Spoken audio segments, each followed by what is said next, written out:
Hello, everybody. On today's episode, I have on a guest who I've met through the Soul Space Facebook group. As is everything with me, there's several synchronicities that align with me having her episode as the next one up, and both of us being reflectors on the human design charts. So I kind of got a magnetic tug on my crown chakra to invite her on. So, everybody, welcome Rebecca Weiner to the show.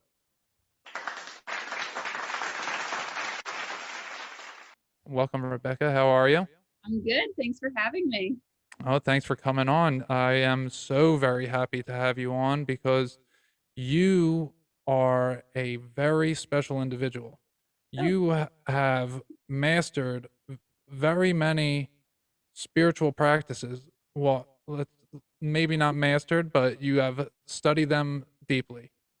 I have. I've kind of bullseyed in and just went from one to the next. So I'm just fascinated by all this stuff. Yeah, and I think we all are. And I think that a lot of people can learn a lot of things from you. You have a lot of knowledge. So, do you just want to run down a little bit for the audience of some of your background? Sure. I started my spiritual awakening journey, you could say, in 2017. And I went the consciousness route first with Eckhart Tolle's The Power of Now. It kind of just clicked my brain into different perspectives and was a whole ego crusher, realizing that I was the observer. So, like, I am Rebecca Weiner, but I'm something behind that watching Rebecca Weiner. So, I wanted to dive into all of that. And then I realized I was an empath after that, started having my clairs pop online. Then from there, I was able to start feeling energy just subtly. So I wanted to go the energy route, ended up looking into Reiki, became attuned, actually got attuned the night before my attunement by the universe, which I'm super grateful for that because I'm not your cookie cutter practitioner. I like to kind of roll with my own thing. So I was attuned level one, then I was attuned level two. Haven't done the master stuff yet because I kind of want to take my time before I dive fully into that. And then I am a QHHT Past Life Regression practitioner also. As soon as I found out about Dolores Cannon and all of her work, I became not obsessed, but I really loved her stuff. I read a bunch of her books, did her training, fascinated by all of that. Have some really cool stories of people that I've brought into different lives and stuff like that.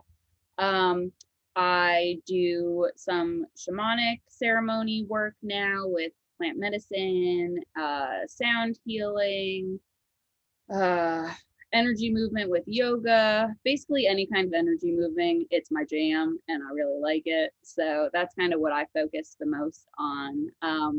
And then I actually am also a MagnaWave practitioner, which is electromagnetic therapy, which we all have electromagnetic fields around us. And that I got into before the kind of spiritual stuff. And it's cool to now have that and the spiritual stuff all mixed together because you can mix that in a practitioner work with the Reiki, which I do on some of my animal clients. So it's just fascinating energy work because everything is energy, everything is vibrations, everything is sound, basically, when you break it all down, sound and light. And so it's really cool to see the different ways that you can manipulate and move stuff to help heal, manifest, the whole shebang. And yeah. Yeah, so that is quite the resume. I Yeah, mean, uh, so how old are you, if you don't mind me asking? I am 29. I'm turning 30 in October. So Wow, so you're only 29 and you've uh, delved in pretty deeply into the spiritual realm. So when did your spiritual journey begin? um I say 2017 because that was really when I had the biggest ego death thus far, and it really kind of changed my perspective on anything, on everything. But when I was younger, I used to lucid dream all the time, and I thought that was just normal and that's just how people dreamt. And then as young as I could remember, I always used to tell my family that I was a witch. So I have some like paganness in me, not from my upbringing, but from like other lives and stuff like that. So I've always just been into the elemental stuff, always been around animals, and always felt more connected to them and their souls rather than the human kind of blah blah world. So the real awakening 2017, but up until then, kind of like poking here and there. Okay, so you were always into spirituality as a child. You said you told your parents you're a witch. That's funny. Yeah, I just didn't Uh, really know what to do with it. Like, I remember having spell books and tarot cards and stuff when I was younger and trying out spells, but I would get bored if they didn't work and go on to the next thing. And I always had really good intuition. And again, I thought that was just normal. But, and I mean, I guess it kind of is because we all are spiritual beings. right. I just didn't have a label for it or anything like that. But really, dove in as of 2017, and then this last year, not just because of COVID, I actually was attuned before it and like got into it before the whole world kind of locked down. So I think it all happened for a reason that way, also to kind of be like, hey, time to do some work. Yeah, I totally agree with that. So you're actually the second female I had on to say that she, as a girl and teenager, was into calling herself a witch and into tarot and into the magic stuff. And I think it's important for any parents out there that have any teenage daughters or maybe daughters who are 8, 9, 10, 11, just before their teenage years, if they're talking about that stuff, you should encourage it. You shouldn't push them away and just let them explore. Just because you have a perception that those words are scary or bad, just let your child explore their spirituality because they have an interest in the spirit world, and you may not, but they do. So, and it exists. So allow them to explore that, and uh, don't put them down for it. Have Did you experience anything? Would they tell you not to do it, or I was really lucky. My parents were supportive. They were like, all right, you're a witch, you do your thing, like that's whatever. awesome? And now they're really supportive with everything that I do. I've done past life regressions and QHHT sessions on my family members. My mom, anytime I see her, she asks me to do Reiki on her because she loves it. So I'm 100% lucky that I have full support behind me, and I feel bad for those that don't. But just know, if you're out there and you don't have support, you do have support. It just might not be your family members, but other people can support you too. Right, right. And I'm learning that you can't fix everything by yourself. You can't save the world. The world doesn't want you to save it. You're nobody necessarily wants you to help them do anything. People say that they want help and they want advice, but they don't. They just, they want to come about their conclusions on their own. And I'm learning to not because I don't have a supportive family in this sense, and I'm learning to just I'm not sure exactly. Just let them be them and me be me and not worry about them worrying about me. Yeah, No. everyone's kind of on their own journey. So my feeling is you put it out there. If someone receives it, great. If they don't, maybe they'll receive it one day. But like you said, you can't make anyone do anything that they don't want to do. You just kind of have to hold space for them, hold space for yourself, and do what you feel is right for you. Right. And I can get my support from elsewhere. And that's a life lesson that I needed to learn. And that's everything in life is just a lesson. No matter what it is, it's always a lesson. Oh yeah, And and some lessons we struggle with more than others because we have the ego. I'll say for me, I have the ego to want to do certain things. And when those things don't come to fruition, you know, sometimes it makes you upset, sometimes it makes you angry. But the whole point is to just go with the flow. It's to not allow the emotions to get over you. That's what I'm really learning is to keep your cool no matter what happens. Like seriously, no matter what. And it's really hard Mhm. to do. It's really easy to say, but it's really hard to do in the moment. And you have to become the observer in order to do that. Yep, that's exactly it. Like anytime that I feel emotions come up, if I'm in control and can take a step back and be the observer, I go, all right, I'm feeling this way because of what? And I try and go down to the root of the cause of it. And then once I get to that, I can be like, all right, thank you for showing me that. I appreciate this lesson. And then you can kind of let it go. And it, so that way you're more of the observer of your emotions rather than the doer of the emotions. And I feel like if you're able to do that, it's able to kind of flow out more, and then the next thing comes, and so on and on. And like you said, everything is a lesson, and our little souls just wanted to come and learn things. Yeah. Yeah, we thought, well, see, I think that it's we wanted to be God. Well, God, we are God. God wanted to go through the steps because God doesn't know how God was created. So God wanted to go through the steps on he could, how could one person know good and evil, to make that discernment? How could one, you know, do any of the things that occur. So God didn't know how God was created. So he's like, he created his own thing and said, all right, let me go watch. And it's basically, this is a microcosm of how God was created. Hmm. Yeah. So being the observer, it's when you say that to somebody that's not spiritually attuned, they have no idea. Saying, Yeah. "What do you mean, be the observer?" What that means is it is very self evident, and it's a very good word to use because once you know, you know. And when you are observing yourself, and you say something wrong, and you have your conscience tell you you did something wrong, you observe that, and you're like, "Huh." Like, I just did something wrong. But most people, they just do it and they don't think twice about it. Or Hmm. maybe they'll think about it later on, but they'll make an excuse for themselves as why they could do it. And you just have to observe the behavior, and then you have to, it takes time, but over several different times, you'll stop yourself from doing the behavior because you can see you just did it and you're like, oh, wait, I wanted to stop doing that.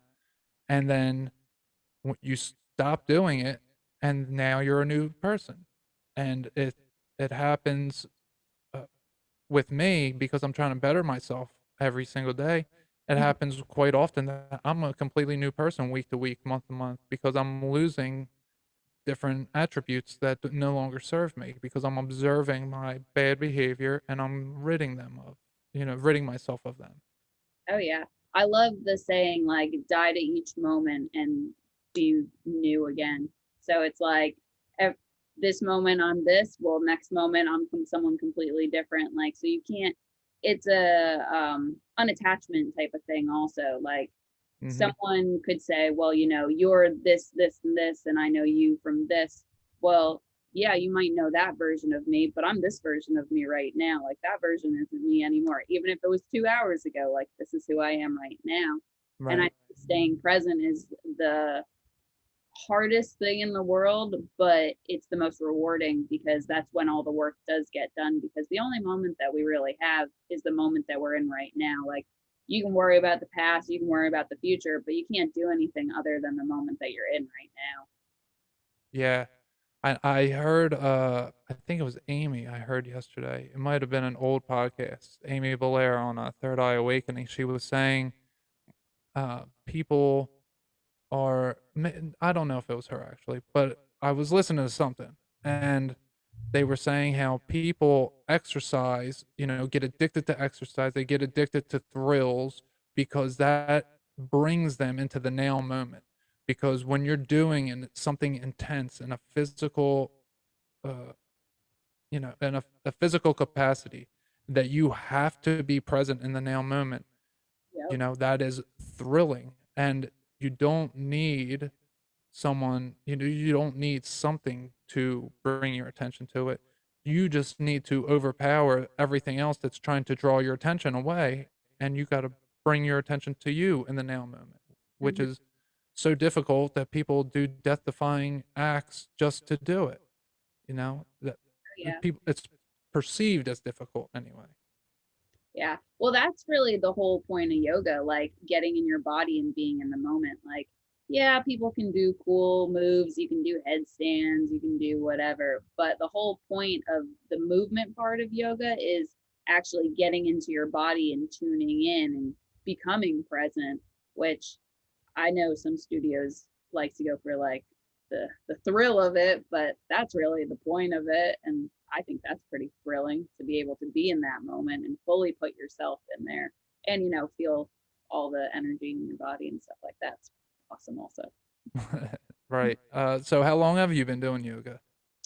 Um on and off for probably 10 to 12 years. I started off not really too antsy in my program or like iffy. Um, and then the more that I got my spiritualness with it, I work with it more. I like more flow classes than like hot yoga or something like that. But most of the time, I end up just turning on music and like doing my own flow states because as long as I tap into my body and the energy and stuff, I think that's really the main point of it. Yeah, I hear often, especially from females, it's not really a male activity, yoga, for the most part. Not that males can't do it or shouldn't do it, because they should do it. I've tried some Kundalini yoga myself, and that's very activating. And it's very difficult. Even just standing in I forget whatever the regular pose is, when you just stand 2 feet together, hands to your side. Standing in that pose for 10 minutes is difficult, and that's just standing there. Oh yeah. Yeah, so I hear often that yoga, it transforms women from just being, doing it for physical, maybe looks, or to, just raise their physical vibration, to all of a sudden they become very spiritual from it. I hear that very, very often. It's quite amazing. Well, I think that you can have one without the other, but it's hard to not have both because it puts you in the moment so much. And I know I've been in classes and people just start breaking down crying and they have no idea why. Well, they're releasing all that energy, but no one's told them that that could happen in a class because they go to the class because they want to work out or something like that. Um, Right. for example, a couple days ago, I did a session with myself, a yoga healing sound energy, whatever you want to call it, session. And like I busted out and was full out crying at one point, releasing from my heart chakra.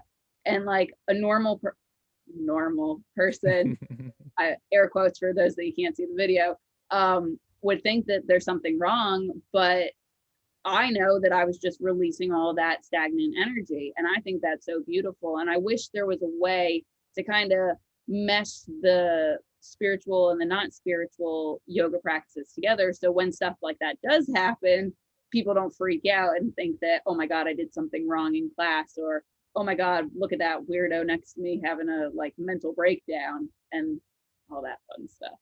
Right. Well, see, with yoga compared to other working out, is it puts you in a position where you have to breathe and be in the now moment, like you said. So you're not thinking of anything else because you're holding that pose and you're like, I hate this, I hate this, I hate this. But then you're breathing and you let it go, and it's all of a sudden these emotions come over you. And like you said, people are very judgmental, and that can scare someone off from going any further if they are judged in a group setting from doing anything, frankly. But Yeah. when someone is made to feel less than, or that they're doing something incorrectly, that uh, that is something that really hurts somebody's. And it's not necessarily their ego that's hurting, but their ego comes in to protect them from it, and it hardens them a little bit more. And you can't even be mad at the ego because it's doing its job. So you got to be like, all right, ego, good job, but move Right. over side a little bit. Yeah. Yeah, it's when the ego brings in the demons, that's when it's like, "Oh, Yeah. man." But a lot of people, when they work out, I'll say for a male with weightlifting, for me, it didn't do anything spiritually for me. It did help me physically clear out. It helped me physically vibrate. It triggered my spiritual awakening because I wouldn't have awoken my spirit if I didn't first awaken my body. Mhm. So I had to do that, but it didn't do for me what yoga does for people and has done for me, since then. Because at first I was very masculine and I was like, oh, I'm not doing yoga. I'm a man. I'm not gonna and all that type of stuff. So I was just lifting weights, and what I learned exercise is meditation for your body. When you meditate, your spirit and your emotions are all waving away, just going away, vibrating at a high level. But when you're working out, it's all of your emotions and your physical body and your mental status are all leaving you, but it's not the spiritual, but you're physically vibrating. Yeah. It's like a physical meditation, I feel. And I feel like yoga is the combination of meditation and exercise. Yeah.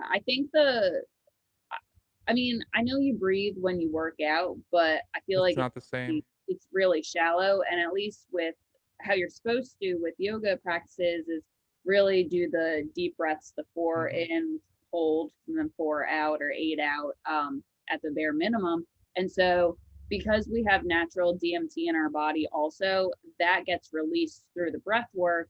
And I think that gives the extra spark also, because the shallow breathing you can't really hit the hit those same points, but when you're like actually breathing and taking your air in, holding it, and then breathing out, it does something completely different to you.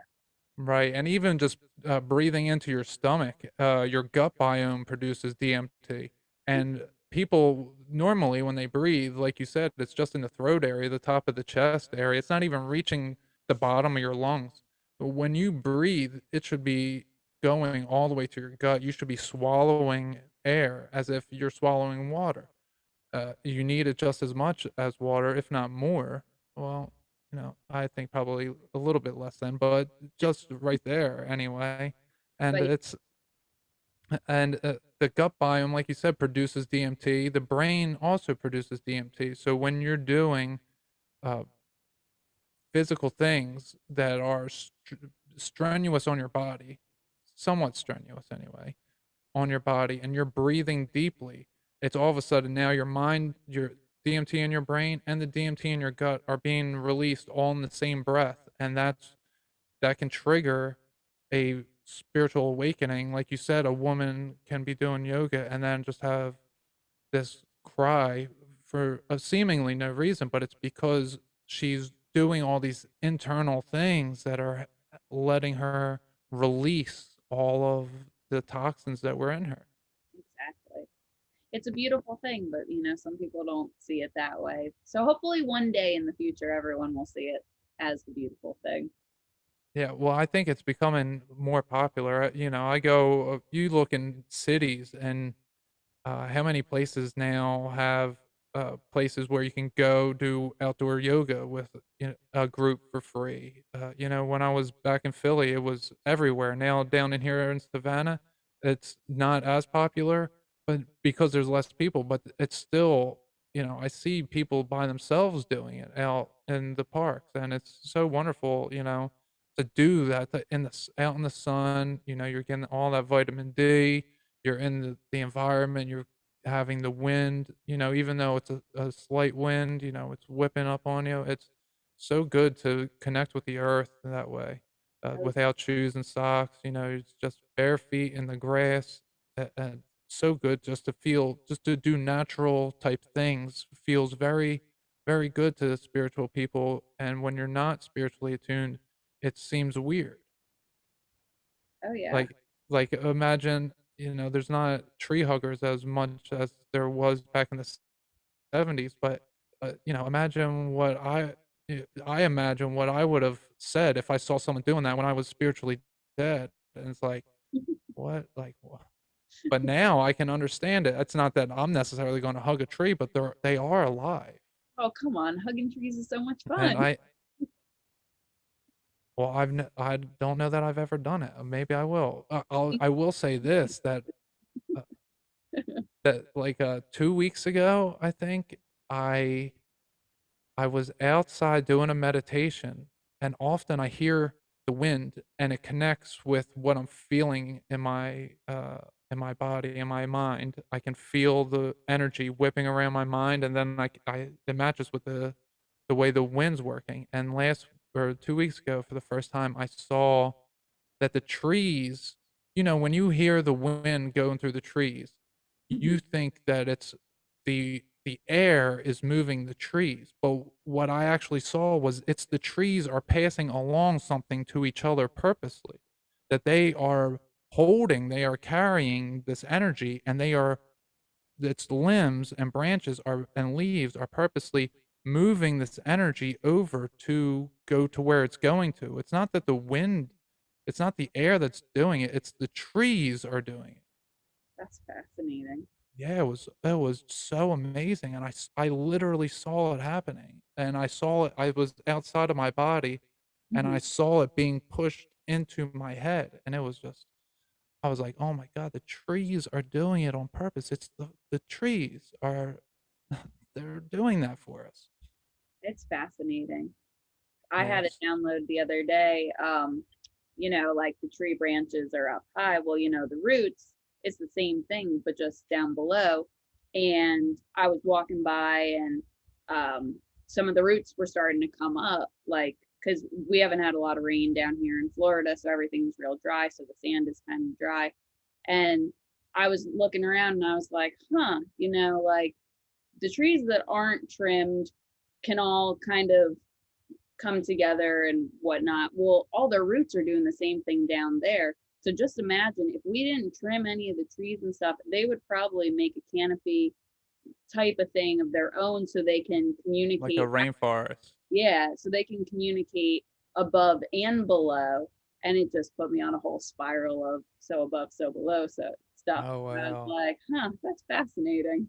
Yeah, But we got a ton of trees here in our backyard, our front yard. We have tons of trees, and actually the roots are always sticking up. And I do a lot of yard work, and when I sometimes I have to chop off some roots, and I always apologize to the trees. I'm like, yeah, sorry, yeah, and sorry, I gotta trim this. and I feel like they're talking to me, and they're like, really, like, just because you want it better, you got to hurt me. And it's like, yeah, sorry, just Yeah. kind of how it goes. Yeah, it's the balance, like with living with nature and all that kind of stuff. So I feel like they give us a little pass here and there. They're like, just Hmm. don't chop off all of us, leave a little. Right, right. Right, and do my best, I honestly feel that when there's weeds or when there's, different vines that are suffocating plants, when you kill them or, get rid of them, the trees are relieved, and it's like, "Oh, thank God," like, it's been choking me. Yeah, like I can finally breathe. Right, like, they're energy suckers, basically, in their own sense. Yeah. Yeah, so, you said, so 2017, you said, was your spiritual awakening.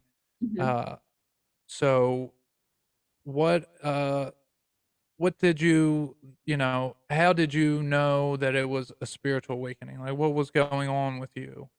Um, all right. So in that time I was in a very toxic relationship. Mm, Since then he and I have both grown, so I can't talk too much shit on him or me. But we were both really broken people at the time. He is a drug addict that, knock on wood, is mostly in recovery right now. I mean, he still dabbles here and there, but he's off the hard stuff, so that's good. Um, but it was just one thing after another, and trying to help him over and over, and kind of realizing that I have no control over anything other than myself. Long story short, um, came home one day, thought that he was dead in my bed. It like triggered this whole mental breakdown type of thing. And when I was having these breakdowns, I realized that I was observing myself having the breakdowns. Like it's like my ego kind of fractured a little bit, and I was like, all right, like I know this is me, but I know this is me watching me do all of this. So who is that, and who is that? So I kind of had to figure out what that all was about. And that's why I say that my spiritual awakening started with the consciousness aspect of it, because I was able to separate myself from my ego and kind of tap more into the higher self part of me than looking down at the ego and thanking it for everything that it was doing, trying to protect me and whatnot. Um, but it was basically that shift in perspective of, you are a spiritual being living a human experience type of thing. Like, this isn't the only thing going on type of thing. And I thank him for everything that we went through, because if I didn't have those kind of breaks, then I probably wouldn't be the person that I am right now. And it's helped me because I'm able to kind of take a step back and look at my actions and look at why I'm doing certain things or why certain people are doing certain things. For example, if someone came up to me and say I was standing somewhere and they wanted me to move, and they came up and they started screaming at me that I was in the wrong place, instead of reacting and being like, wow, that person's a dick, like, sorry if I can't. Well, I mean, that's not really No, you're fine. okay. Wow, that person's like, whatever. I can be like, all right, well, this person's reacting because he's obviously mad about something. Me standing here really isn't the end all and be all. What is he really sad about? What's really going on in his life? What's he traumatized from? What's he sad about? Blah, blah, blah.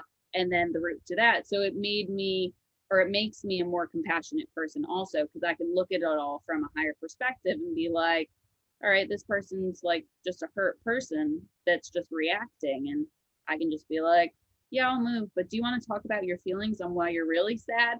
And some people, they're like, what the fuck, like, don't talk to me after you say like that. And then others are like, you know what, I am having a really hard day, thank you. And you can kind of change people that way also. Well, so you do that?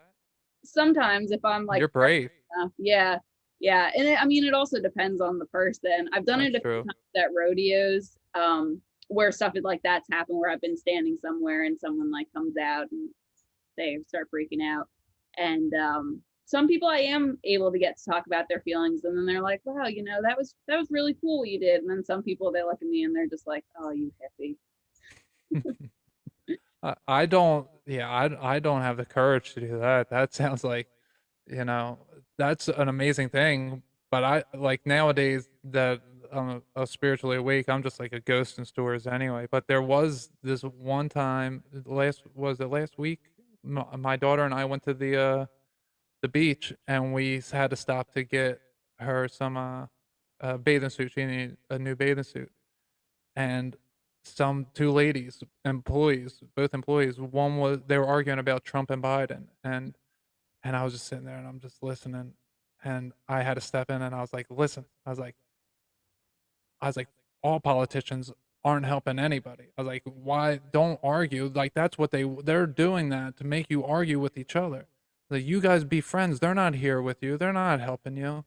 And that's like, uh, I only said it because I felt it like building in me because Yeah, I'm a mirror of my environment, and I could feel the emotion that they were having towards each other, and it was such anger. And I was like, man, you guys are employees. And it was just they're arguing. It was one older lady and one teenage, maybe like 18, 19-year-old girl, maybe 17, I don't know. But they were like really, really going at it. And I was just like, I stepped in, I was like, "Whew," like, no more. yeah, we're done with this. Yeah, and they didn't say anything back, and I was like, oh, thank God, because usually I would, like I said, I wouldn't want to say something because I wouldn't want to argue. So that's that's very courageous of you. But I guess it catches people so off guard Oh that yeah, it's very disarming. oh yeah. Like, they don't expect it half the time. Or like, even friends of mine, if they have an attitude and they come at me like trying to fight, I'm like, do you really want to fight, or do you want to talk about your feelings? Like, why are you feeling this way? And Oh, my girlfriend hates if I do something like that. It's like, "What's your real issue?" And she's like, "This is my." I'm like, "No, it's not." but And then see, that's how the healing happens when you dig deep down. right, right, and well, then she'll think about it and she'll be like, "Well, no, it's not that," and then she'll be like, "Oh, okay, I see." But it's just that, I can just kinda sense that there's something, amiss. I can feel the energy of any environment. I can feel when something's amiss, and I can feel when something's authentic. And if it's, someone, like you said, someone's coming at you sideways for standing in the way of their water fountain, it's not authentic. It's there's something real behind that, like you said. Yeah. Yeah. So, you know, most spiritual awakenings happen. I would say about 90% are triggered by traumatic events in one person's life, and that's what the crux of my podcast is. The first 13 episodes are me telling all my traumas, and then all how I heal myself, basically, and just my thoughts on different topics of along the lines of healing. Oh yeah.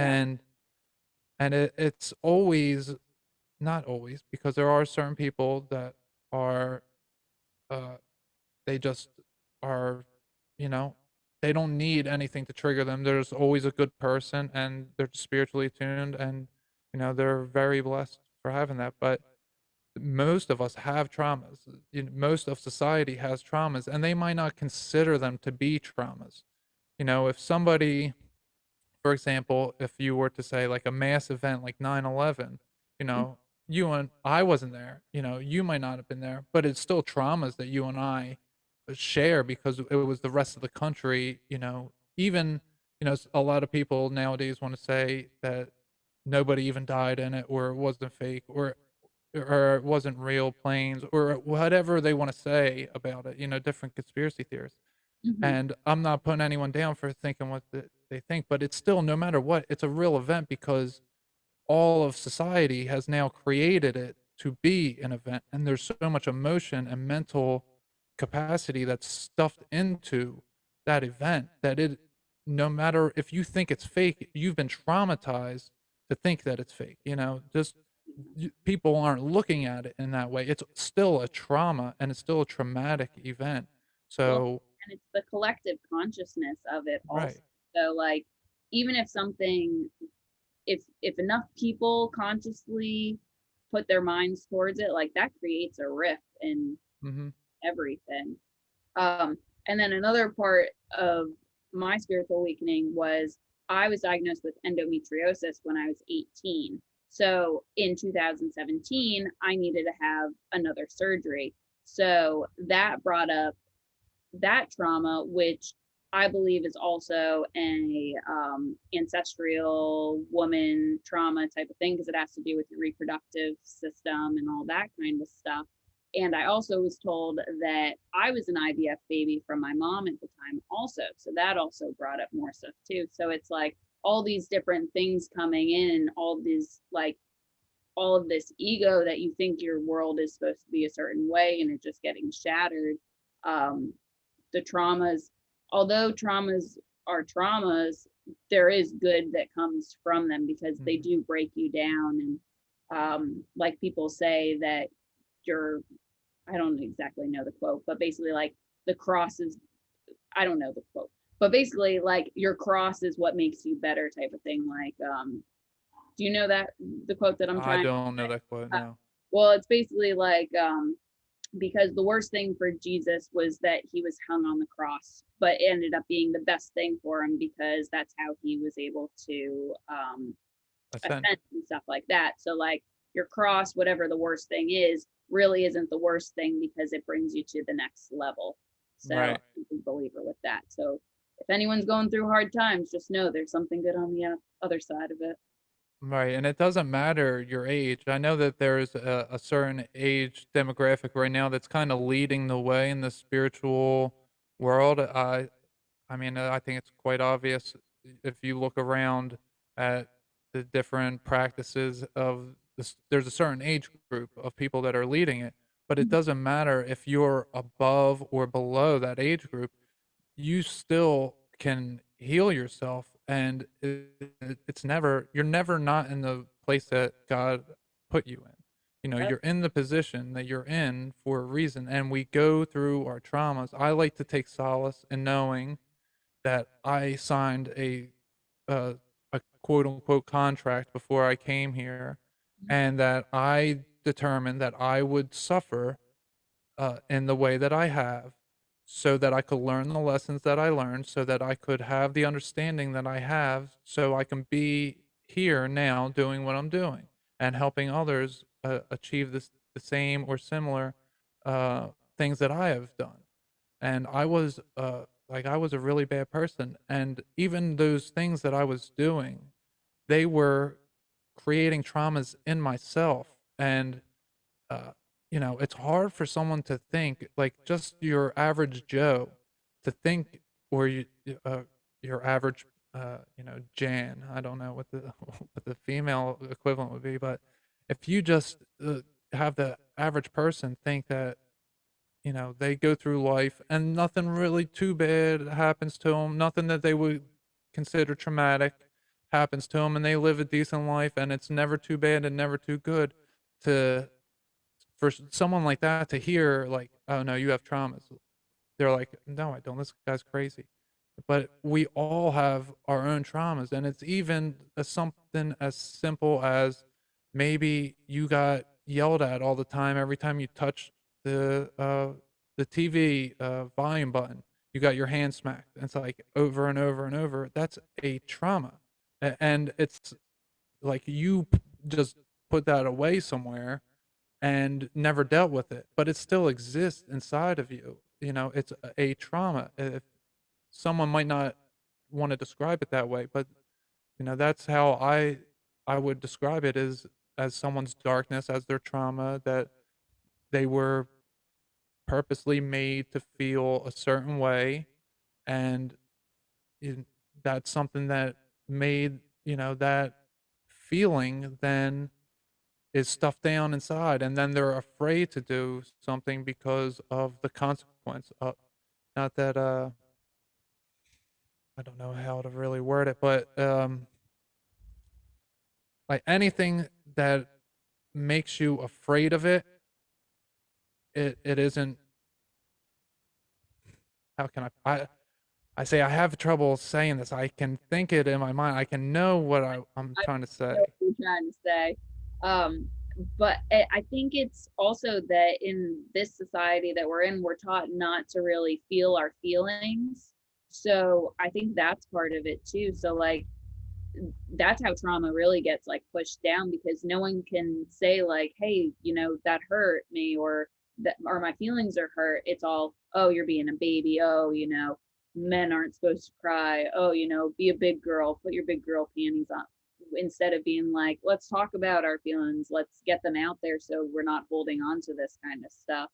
But I think as time goes on, and I know like at least with the generation that I'm in, some of my friends are having kids and they want to change that, with how they were brought up about not talking about their feelings. They want to talk about their feelings like with their kids, and they want to let them know that it's okay to feel and to say how they feel instead of just shoving it down, because from their own experiences with them shoving it down, it only caused more problems and more traumas and more hecticness as they grew up, until now they're having to work on all of that. So hopefully that'll, you know. Well, that's amazing.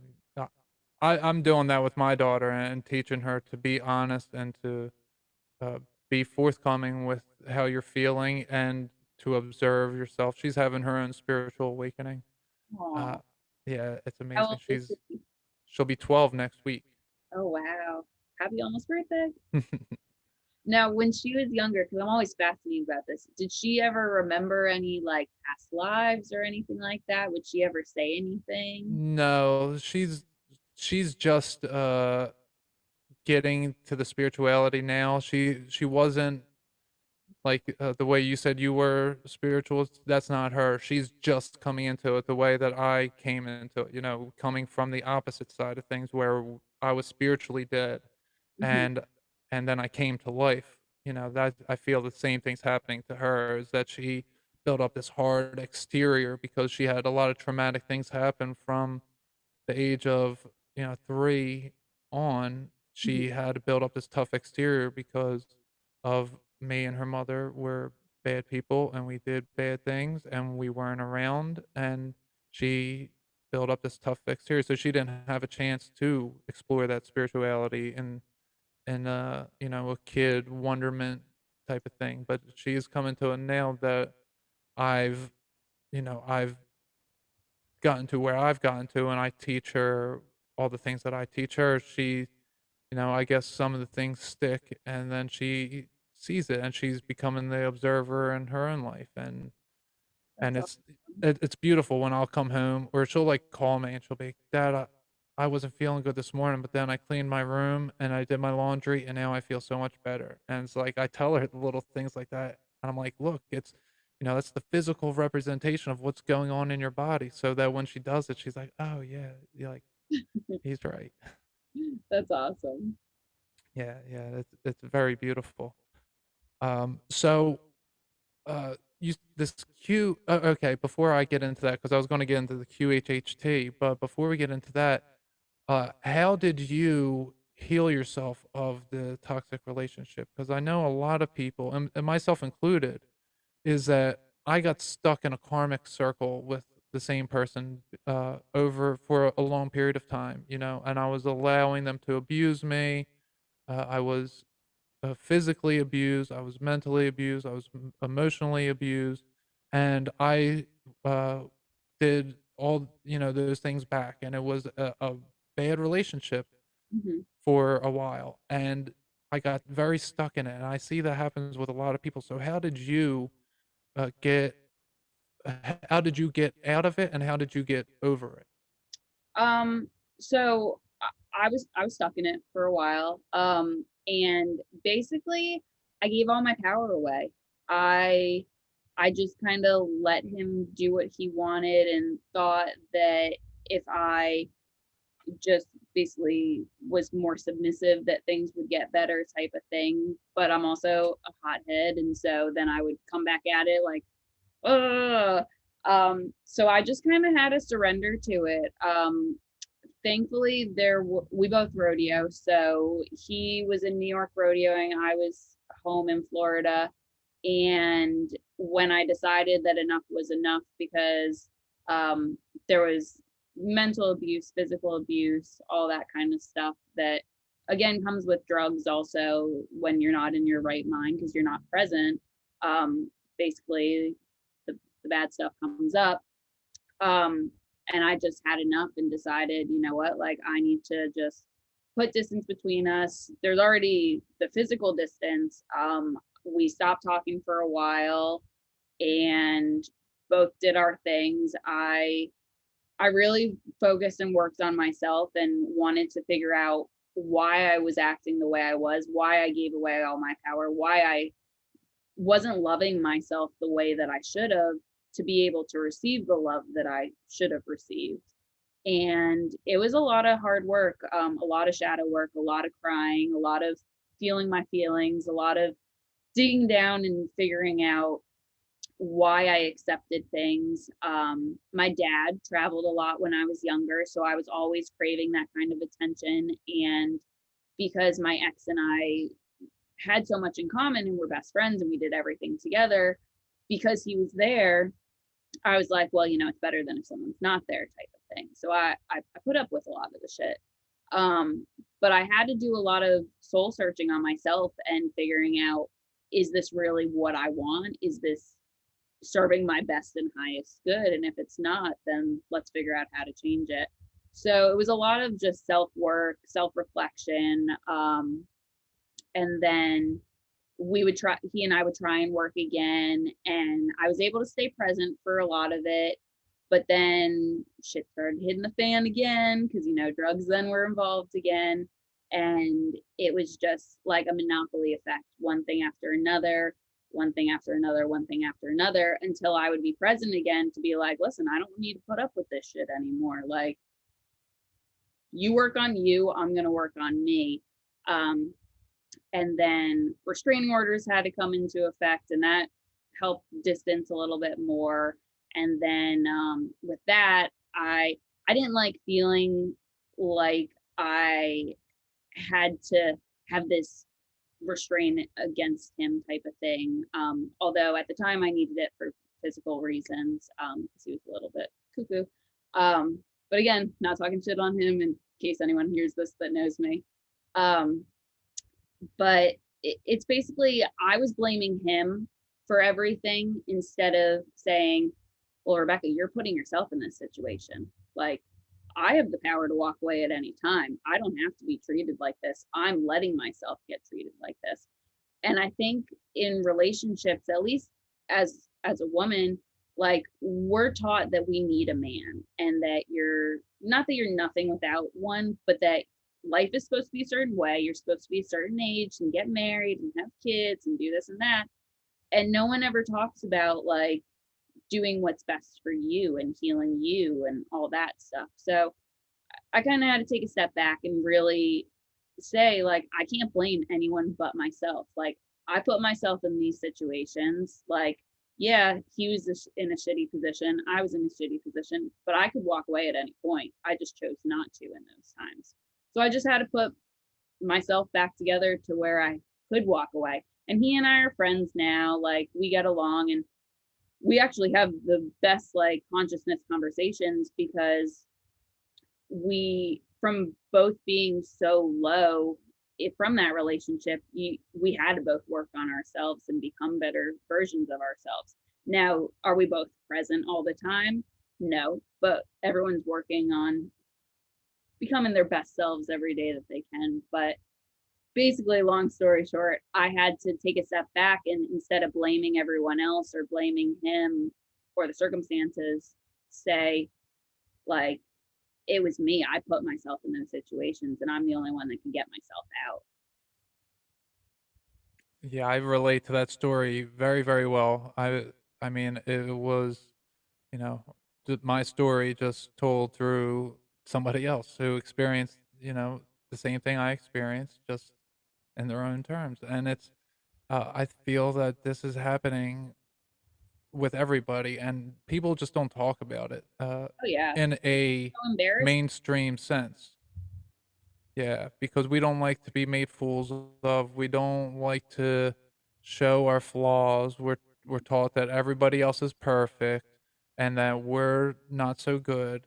There's a song called "Truth Be Told," and it's just it's such a wonderful song, and it's a man and a woman just going back and forth, and they're just saying how life is the way it is because people aren't honest. And if you're dishonest, you let go of so much because of we're not honest. We hold on to it because it doesn't have an outlet. And I feel like the relationship thing is so stuffed down our throats that we're supposed to be with our high school sweetheart, and you're like you said, you're supposed to be ready and able to be having children and a family by the time you're very young. By like 25, you're societally expected to have a husband or a wife and a child or two, or maybe one on the way. So what that does to kids is, I don't know how long you guys were in a relationship for, but we were in a relationship from, like, I was 17 and she was 15 when we met. Or no, I was 16 and she was 15 when we met. And we were together 3 years, and then my daughter was born after that, and not on purpose, but 3 years is a long time to be with somebody, but when you're a child, a teenager, that's still, that's not long enough, but society is just pushes it onto younger and younger people instead of letting people find themselves. And I feel like that's what the spiritual awakening, where you were saying, uh, you're not the first person that said I had to go find myself after a toxic relationship. Mm-hmm. And I had to do that too. And society views bettering yourself or uh, trying to take care of you as a selfish type of thing, Oh but yeah. it's not selfish at all, and the spiritual awakening shows you that, because it's like, well, look at all the bad stuff you're doing to yourself. Why don't you take care of yourself? And Okay. I had, when I went through my rehab and jail and all that, I had this one counselor who said said something to me that just blew my mind. That it was how I knew I didn't care about myself before that moment anyway, or before I went to jail. And he said, "Who here has kids?" And everyone with kids raises their hand. Like, he goes, "All right, so what if you saw your son or your daughter, however old they are, out at the corner of Broad and Erie at 1 in the morning?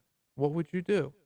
Everyone's like, "Oh, I'd snatch them up, throw them in my car, drive them home, beat their ass, do this, do that." And he's like, "Well, why the fuck aren't you doing that to yourself? Why are you out on that corner? Like, you care enough about your child to not let them out there that you're gonna whoop their ass, but here you are, out on the corner. Like, you don't care about yourself if you're doing that." And when I heard that, I was just floored. I was flabbergasted. I was like, "Oh my god, I never cared about myself." And I realized it in that moment. And that's when I decided to, maybe I already had decided at that point to better myself, but that's something that sticks with me, in that was a huge lesson for me to learn, that if we're doing these horrible things to ourselves, even if we're just present in a bad relationship, and we're telling ourselves that we're not doing anything wrong, we're at least showing up and allowing those things to happen to us. So we aren't caring for ourselves, because we're taught to care about others ahead of us, and we're taught it's selfish to take care of yourself. Yep. Well, and I think also, I think the reason that relationships are pushed down our throat is because if you're focused on a relationship, you're not focusing on yourself. Like, you're more worried about the other person, or you're more worried about the relationship rather than you. And then not the same with kids, but if you have kids, like, your focus is on them. Like, they have to come first, so you can't come first. So I think it's a programming thing also, with why they want us to be so young and in relationships and having kids and stuff like that, because your focus isn't on you, it's on external things. And as long as it's on external things, like I always said, when he and I were together, all of my spiritual like abilities and stuff they wouldn't shut down, but I went from being super high or whatever to super low, and I couldn't figure out why. Well, it's because all of my energy is going outwards towards Mhm. someone else or towards something else, instead of keeping that energy and focusing on what I need to keep my channel open and allow all of those things to come in. So it's not that people are like vampire sucking energy beings or whatever, but we give our power and our energy away. And I don't think that a lot of people are taught how important all of that stuff is. Right, and we're actually creating karma to come back to us in a negative way the more that we feed into it. Oh yeah. And and everything is karma. Not one moment goes by that you're not creating karma and receiving karma, both. And Yeah. it's an never-ending cycle of karma. That's just what everything is. And people just don't realize that the definition of insanity is doing the same thing over and over and expecting different results. And I look back on myself when I was a drug addict, when I smoked cigarettes, when I was overweight, when I was in a toxic relationship, when I was stealing, all those things I was doing, I was insane. I was literally insane, that I was doing the same thing over and over and expecting my life to change. I expected myself to just be better by not doing anything. And it's insanity. It really is. And people don't realize that, working in that cubicle day after day, year after year, you know, that's, and you're complaining about your life, not that you have a good job, but you're complaining about it over and over and over. And it's like, well, you're insane. Literally, you're in a state of insanity, and you're expecting something to change by not changing anything. Yep. And nobody looks at it that way. Nobody looks at reaping what you sow. They look at it as everybody believes karma is real. I don't know one person that doesn't believe karma is real. And they think it's, I say they, but most people think it's uh, just big events like, oh, I held the door for this person, so something good is going to happen. Or, oh, I won this trip, so I must have done something good. Like, that's just big things. They don't realize that it's microscopic, that it's every communication, every interaction, every word that I think. And if I think it, that's one thing. And then if I say it, that's another thing. So that's two sets of karma that I've created on the same one word, in the way that I say it, in the way that I intend to say it.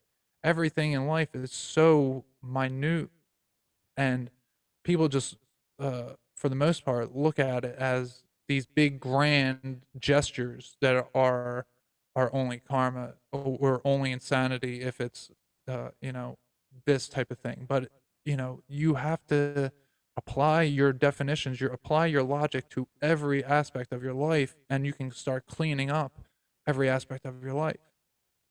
Totally. Yeah, and it sounds to me like you started that with yoga, and even when you were younger, I mean, you were always spiritually attuned, so you knew that there was things happening. So, how old were you when you and your ex did meet for the first time? Um, let's see. We met in 2013. So I'm horrible with math. Oh, okay, so it's been Ago was so that? in what 21, I guess you would have been or so. Yeah. Yep. 21. So we Okay, met when we were 21. We were best friends for 2 years before that.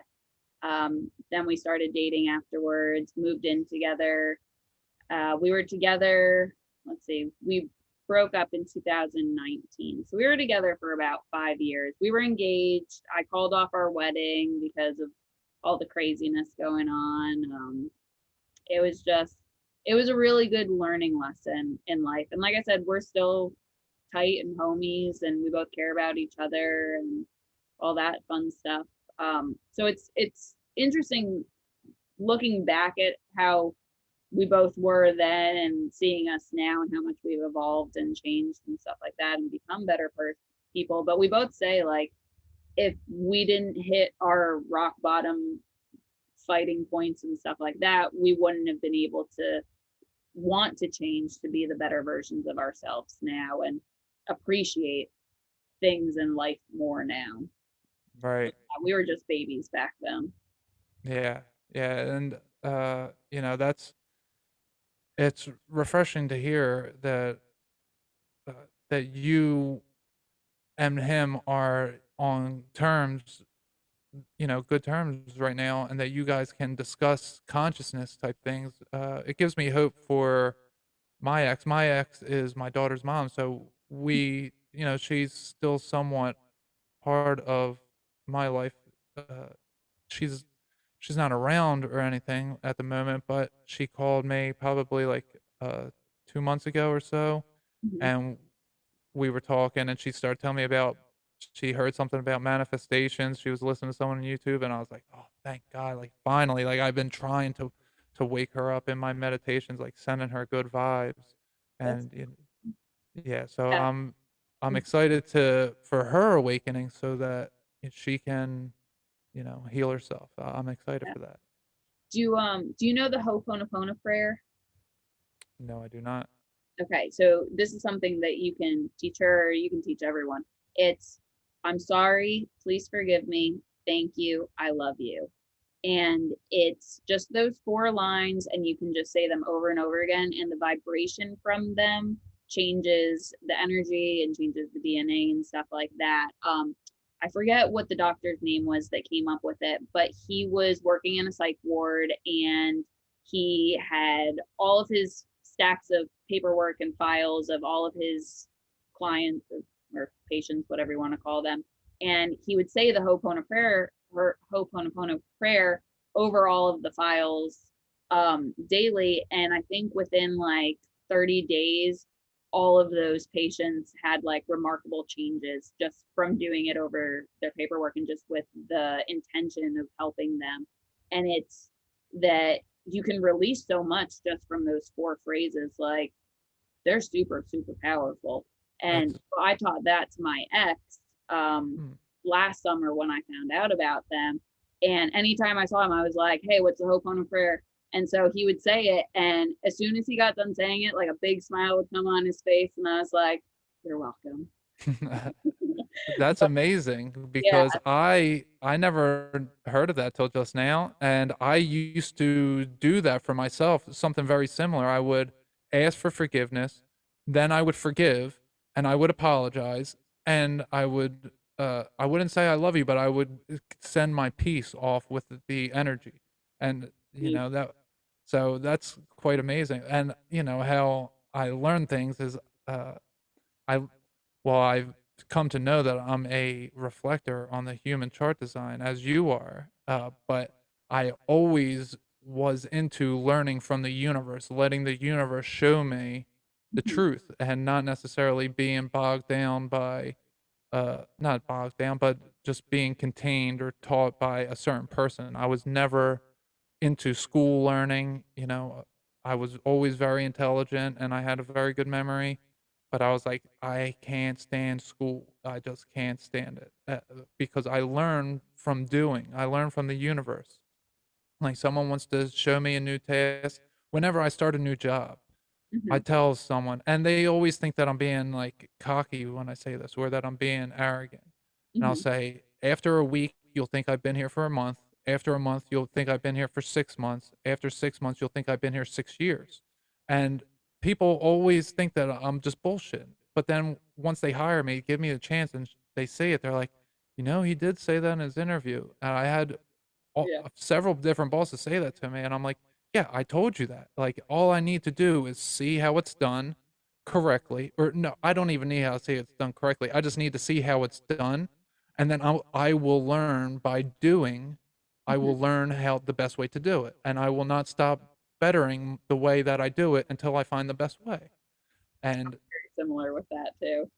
yeah, and that's probably because we're reflectors, Oh yeah. which is apparently some rare thing. And it's it's funny because I always knew I was a mirror, and just a mirror reflection of everybody. That whatever you give me, I'm giving right back. And it didn't matter who it was or what they've ever done for me. Whatever you give me in the moment is what you're getting back. And I can go from person to person and treat different people very differently. Look at that like, I don't know, like a psychopath would do that, like someone who would snap on somebody, but then like be like real sweet to someone else, like right next to him. I do that, but it's because I'm not going to be mad at you. You didn't do anything to me, so I can, shut it off, Mhm. and you're going to get back what you give me. So if you're being nice to me and someone happens to be an asshole near you and you hear me be an asshole back to them, but I'm still nice to you, it's not because I'm psychotic. It's because I'm being a mirror to both of you. Yeah. Yeah. There Yes. So It's so interesting. Like you said, it's super rare. I think it's only 1% of the world that we're a part of. So yeah, yes. Um, yeah, I found out that I was a reflector this past September. I was in Sedona, Arizona, at a group retreat, and then spent a couple days afterwards outside the retreat. But during the retreat, when certain people were around me, and I mean, Sedona is a very high vibe place. I was having activations there anyway. When people were around me, they would, for example, someone was totally fine on the other side of the room. Then they came and they sat next to me, and all of a sudden, all this anger came out of them. They started punching the couch next to them. And I was just sitting there like, what the fuck is going on? Like, you were just cool over there. And then another person would come up and the same thing would happen. They would start like having a freak out moment, like telling me how they were going to punch me in the face and this and that. And this person was my friend that happened to. And I just looked at him and I was like, I don't know what's happening, but I need to get out of here. So I like went into another room. And then as soon as I left the room, it kind of calmed down. And I was like, all right, that's weird. Then my friends were looking up what they were. And I was off doing something, and they were like, I bet you Rebecca's a reflector because of the way that things were going down at the retreat, because they were at the retreat also. And I came back and they were like, we're going to plug in all this stuff. Well, come to find out, I am a reflector. And I was like, well, that makes a lot of sense. And then Do in you do you ever have people do you ever have people that just can't help but tell you the truth? I Like don't they know. tell you something that maybe they shouldn't, like maybe something's embarrassing, or maybe Oh, they say you're easy to talk to. oh, everyone talks to me. Like, I have been the therapist basically since I was itty bitty. I went to school for fine arts, but I had a minor in psychology and art history, and I wanted to be an art therapist. Well, I wanted to be a therapist, but I didn't want to have to do statistics and stuff because I'm really bad at math. So that's why I was going to go the art therapy way. But I love psychology, so I love talking to people, and I've always gotten people to like tell me their not their deepest and darkest secrets, but like how they're really feeling deep down, which they wouldn't tell most people. And I always thought it was just because I was easy to talk to. Well, I guess I'm really easy to talk to thanks to being the reflector. Yeah, me too. Yeah, but it's fascinating. Yeah. Yeah, it was it's funny that I don't want to say anyone specific. I don't want to give away who I'm talking about, but there's somebody who every time I see this guy, he tells me things that he shouldn't be telling me. Like he's somebody who is a professional at supposed to be a professional, Mm-hmm. not supposed to be, is a professional of a certain craft, Mm-hmm. and they tell me all the things that they do wrong, like all the time, and it's like you shouldn't be telling me these things. Yeah. And I can feel he's like, why am I telling this guy? Like, why can't I shut my mouth? And it's like I just pull it out of people, just whatever their true self is, it Mhm. comes out. And for some people, they're really assholes, and it's because you're really an asshole. I'm pulling it out of you because I am the version of you that pulls the truth out. I think that's, I guess, what all of the reflectors are. It's only 1% of us apparently, and there's just uh there's just certain people that they can't but help but tell me the truth, and it's things that doesn't benefit them. But like you were saying, they look at me like I'm easy to talk to, but Mhm. it just cracks me up that guys like telling me all these things, and it's like you shouldn't be telling me this, and he knows, and I can feel him, like fidgeting, like why can't I shut up? And it's funny how it works that way. Yeah, and I found in ceremonies, Yeah.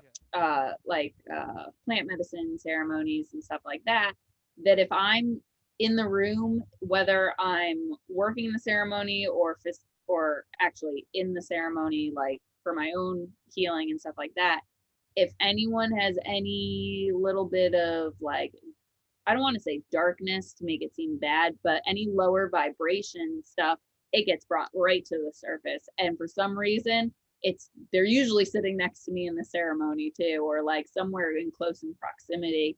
And the intuition hit that I've gotten from that is that as reflectors, we're meant to bring that stuff to light. Like, we reflect it back to them so they can do something about it. Now whether they choose to do something, that's their own free will and stuff like that.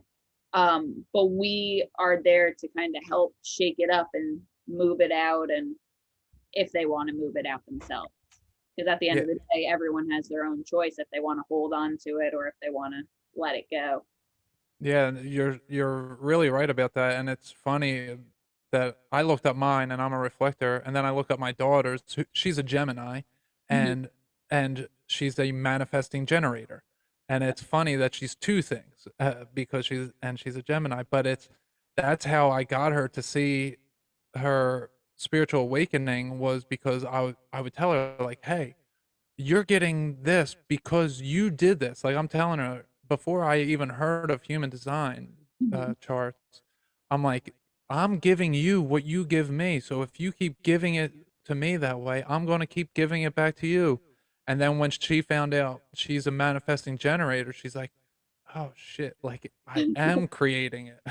And it's like you don't even need me. So it's like extra in your face because uh, I'm reflecting it back, but you can see that you're creating all of this. And it's funny that I told a story that when I went to get a computer for the podcast, that I went to like 7 different stores Mhm. and they all were complaining about masks. And I had my daughter in the car that day and she didn't want to go in the store. She was being in a bad mood. And every time before we would go to a store that they would require a mask, she'd be like, they're going to make you wear a mask, right? And then I go in and I walk right out. And that's why we end up going to all these different places. Mhm. But I didn't realize at the time that she was doing that to me. It's like, you're making that happen. Stop saying it. You're making it happen. Yeah, and that's the crazy thing. Like words are spells. Like we Yeah. manifest what we don't even know we're manifesting from just things that we're saying or speaking. So we're a lot more powerful than we've been told that we are. Right, and I think the English language, especially, is a magical language, and it's the closest language to Enochian, which was the original language, the language of the angels.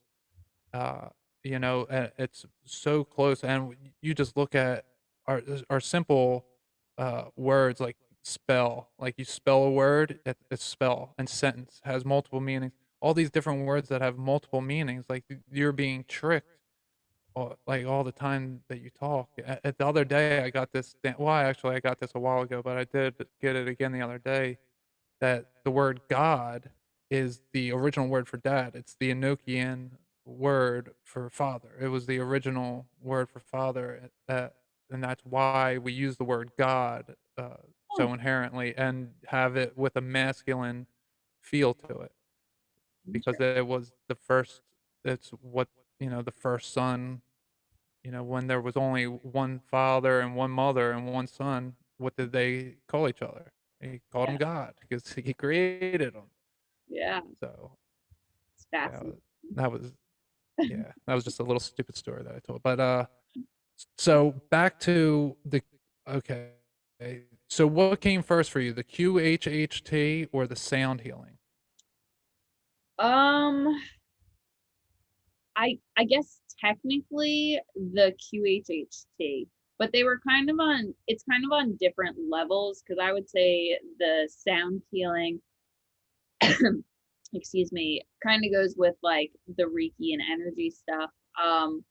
But well, I guess it all kind of happened at the same time. I became So fascinated. was the Reiki right around then too?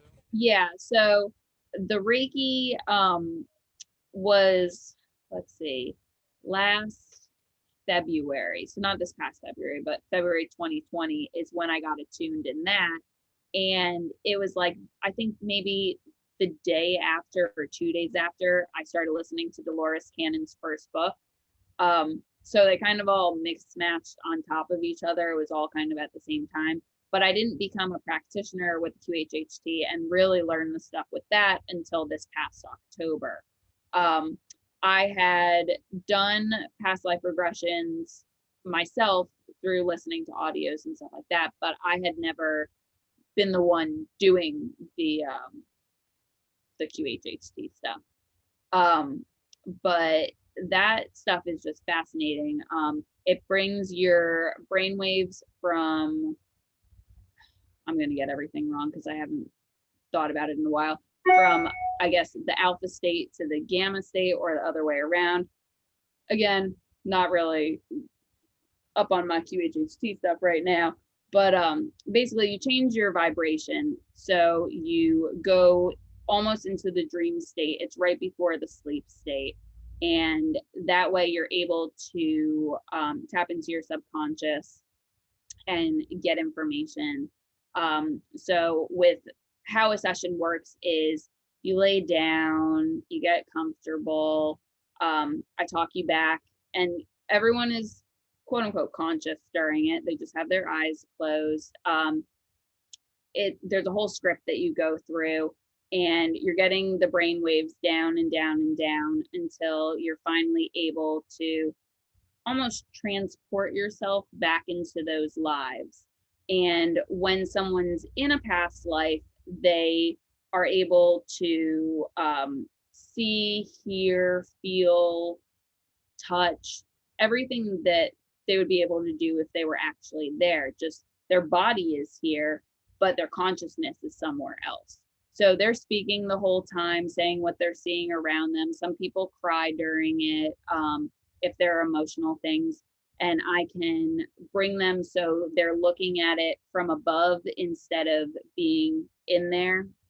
For example, one woman, she was seeing a death happening, and not her own, it was someone in the family, and she was starting to get choked up and she was getting hysterical. So I asked her, do you want me to have you see it as an observer instead of being there? And so she said yes.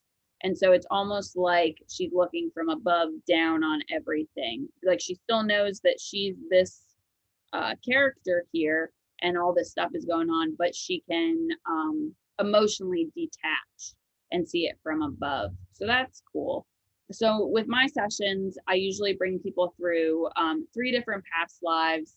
And then at the end of that, leave all of those beings where they are. Now, those could be human beings, they could be animals that they have past lives in, they can be aliens, ETs, whatever you want to call them. And then at the end of that, you ask to speak to the subconscious, and you need the subconscious to agree to speak to you. And so when you speak to the subconscious, you're not just speaking to that person's subconscious, you're kind of speaking to the collective subconscious. So it has the ability to access different things. Dolores Cannon got really tight with the subconscious to where when she would speak to it, they'd be like, oh, you're back. How's it going? And she could ask any questions and they would answer. I'm not that good yet because, still working on that.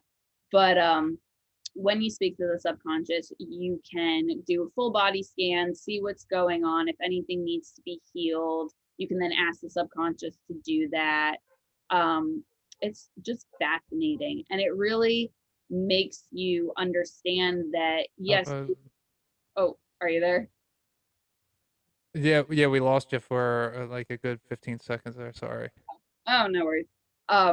So the thing with the QHHT and the past life regressions that's really fascinating is it really makes you understand that yes, you are this version of yourself, but your soul is what's kind of sparking everything and is what's in all the other lives also. So yes, I am Rebecca Weiner, but I'm also who my past lives have been, and they are all a part of my higher self, which is the soul that sparks all of that. Well, so do you know anything about PTSD and the study that they're doing with MDMA? A And not much, but I okay, know that they're using it to. so right, so what it sounds like you are talking about is what the MDMA does for PTSD victims. It seems like when you're doing a past life regression, you said you tell them to leave it there. So it's as if they are. So let me just say the PTSD part. The MDMA, you have PTSD, Mhm. and the MDMA, what it does is it opens up your consciousness, and essentially, you have files that are filed away in the wrong cabinets, and the MDMA and talk therapy, in conjunction with talk therapy, allows you to put away your files into the right spot so that you're not experiencing the the trauma again. So it sounds like to me that you said you will leave that there, like you're physically taking this person to that past life, uh, and then you're leaving that there. It's like they're filing that away, and that being is now being left in the right file where it's supposed to be. It's on a different scale than what I'm saying with the MDMA and PTSD, but it's the same type of function. It seems like. Yeah, exactly. And um, with that, you can also learn from it. So one woman that I was bringing through a past life, she in one of the scenes that we were in was learning about different herbs and stuff and different spells and concoctions from whoever she was learning it from, her teacher. And so I was able to then say, like, whatever you learn from this, you're going to bring back with you to your current lifetime. And she was, when she came out of it after like a couple nights of sleep and dreams and stuff, she was able to remember what she was learning from that other time and stuff like that. So you can leave things in the past and then you can bring them up. But especially therapy-ish wise, if there is trauma or stuff like that, you can leave it in the past where it's supposed to be and heal it and heal that part of yourself, that life that you're in, because time isn't linear. So all of those lives are still going on as we're standing here. So if you are able to help something with that life and heal that, then you're going to heal something in yourself in this life also, because it's all connected. That's amazing. Do you do this to yourself? I can't, because I can't speak to myself and have myself under at the same time. But I have gone to other people for QHHT. It's just hard to find. You have to find someone that you trust 100% and that you feel comfortable enough going into those brain states. So the woman that I went to, she was great, but halfway through, I kind of woke up during it. So then it was kind of like I was under, but I wasn't under type of thing. Knock on wood, I haven't had that problem with anyone that I've worked with. Everyone's stayed under and been good. But I would love if I could find someone to teach how to do it, to put myself under and then know that I have someone good working on me. Can you tell us what QHHT stands for? I know there's probably some listeners who are wondering. It's a quantum healing hypnosis therapy. So it basically all past life regressions, all meditations, all anything that you listen to where you're changing your brain state is a form of hypnosis. So, which is good and bad, because say you're watching TV, well, your brain state can sometimes go into the same states as you do in meditation and other forms of hypnosis. So whatever's on the screen that you're listening to, you might not be really listening to it, but your subconscious is listening to it. So it's doing something to you. So that's why you have to be really careful with what you listen to, music wise, TV wise, Right. The same thing happens when you're driving it. Mm-hmm. Yeah, sorry. The same thing happens when you're driving in a car and you're seeing the yellow stripes, or not stripes, the little lines, the little dashes. And that's putting you into mentally, or not physically, your eyesight is putting you into a mental state, or that slower mental state. And then the music you're listening to is now hypnotizing you. Yep, exactly. So people, you wonder why terrible music is being played on the radio. It's purposely being done to hypnotize you to something. Oh yeah. And it's all changing your vibration. So like if you're at a lower vibration, you're going to be crankier than if you're at a higher vibration, and not so great things are going to happen to you if you're at a lower vibration. But Dolores Cannon came up with the QHHT. Her and her husband, a little backstory, her husband was a hypnotist, and I believe he was in the Marines or the Navy, some sort of force. And so they were using it to help like people that in their community or whatever. It started off with a woman that wanted to stop smoking or wanted to lose weight. I can't remember which one. Well, they regressed her. And at that time, they thought that when you regress someone, it's only this lifetime. So like you regress someone to when they're a child or their teenage years or whatever, to find the root of the problem that started either the eating or the smoking. And then you change that, and then that'll change everything else.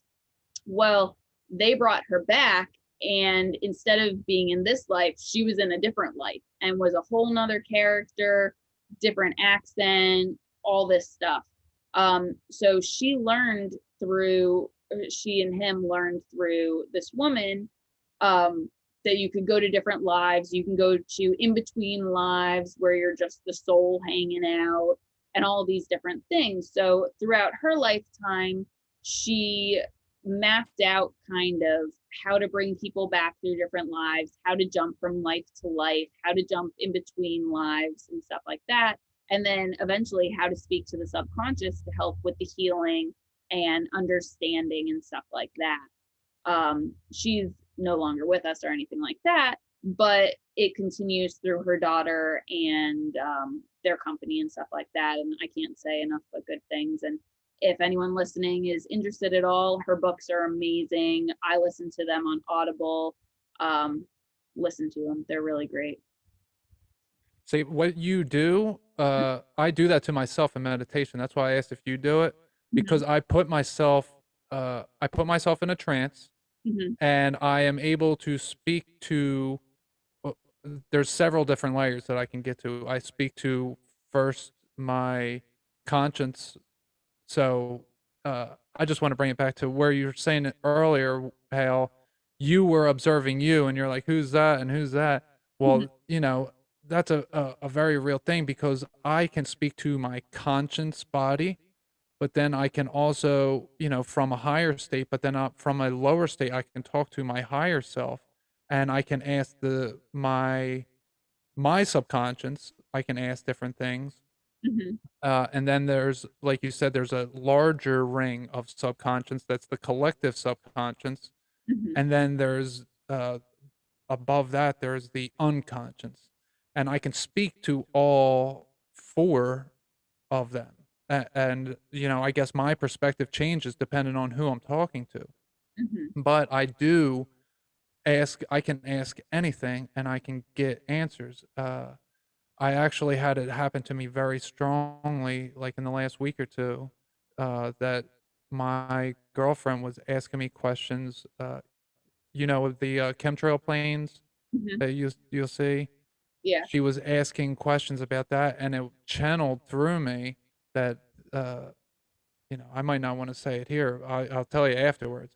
But Yeah. it's not what we think it is. The chemtrails aren't what they think they are. Interesting. And it was coming through me in a way that there was like a good 5 to 7 second delay, that which she would ask me the question, and I'm always in a trance like state when I meditate. So I'm very aware of everything that's going on, but you know, it's just like how people say when they, right, and when people have sleep, what's it called, paralysis. when they feel like they have something, yeah, sleep paralysis, that's how I am when I meditate, that I feel like I probably could move or take control if I needed to, but I give over control, in a sense, and the magnetic energy pulls my head every which way, and I can feel energy swirling.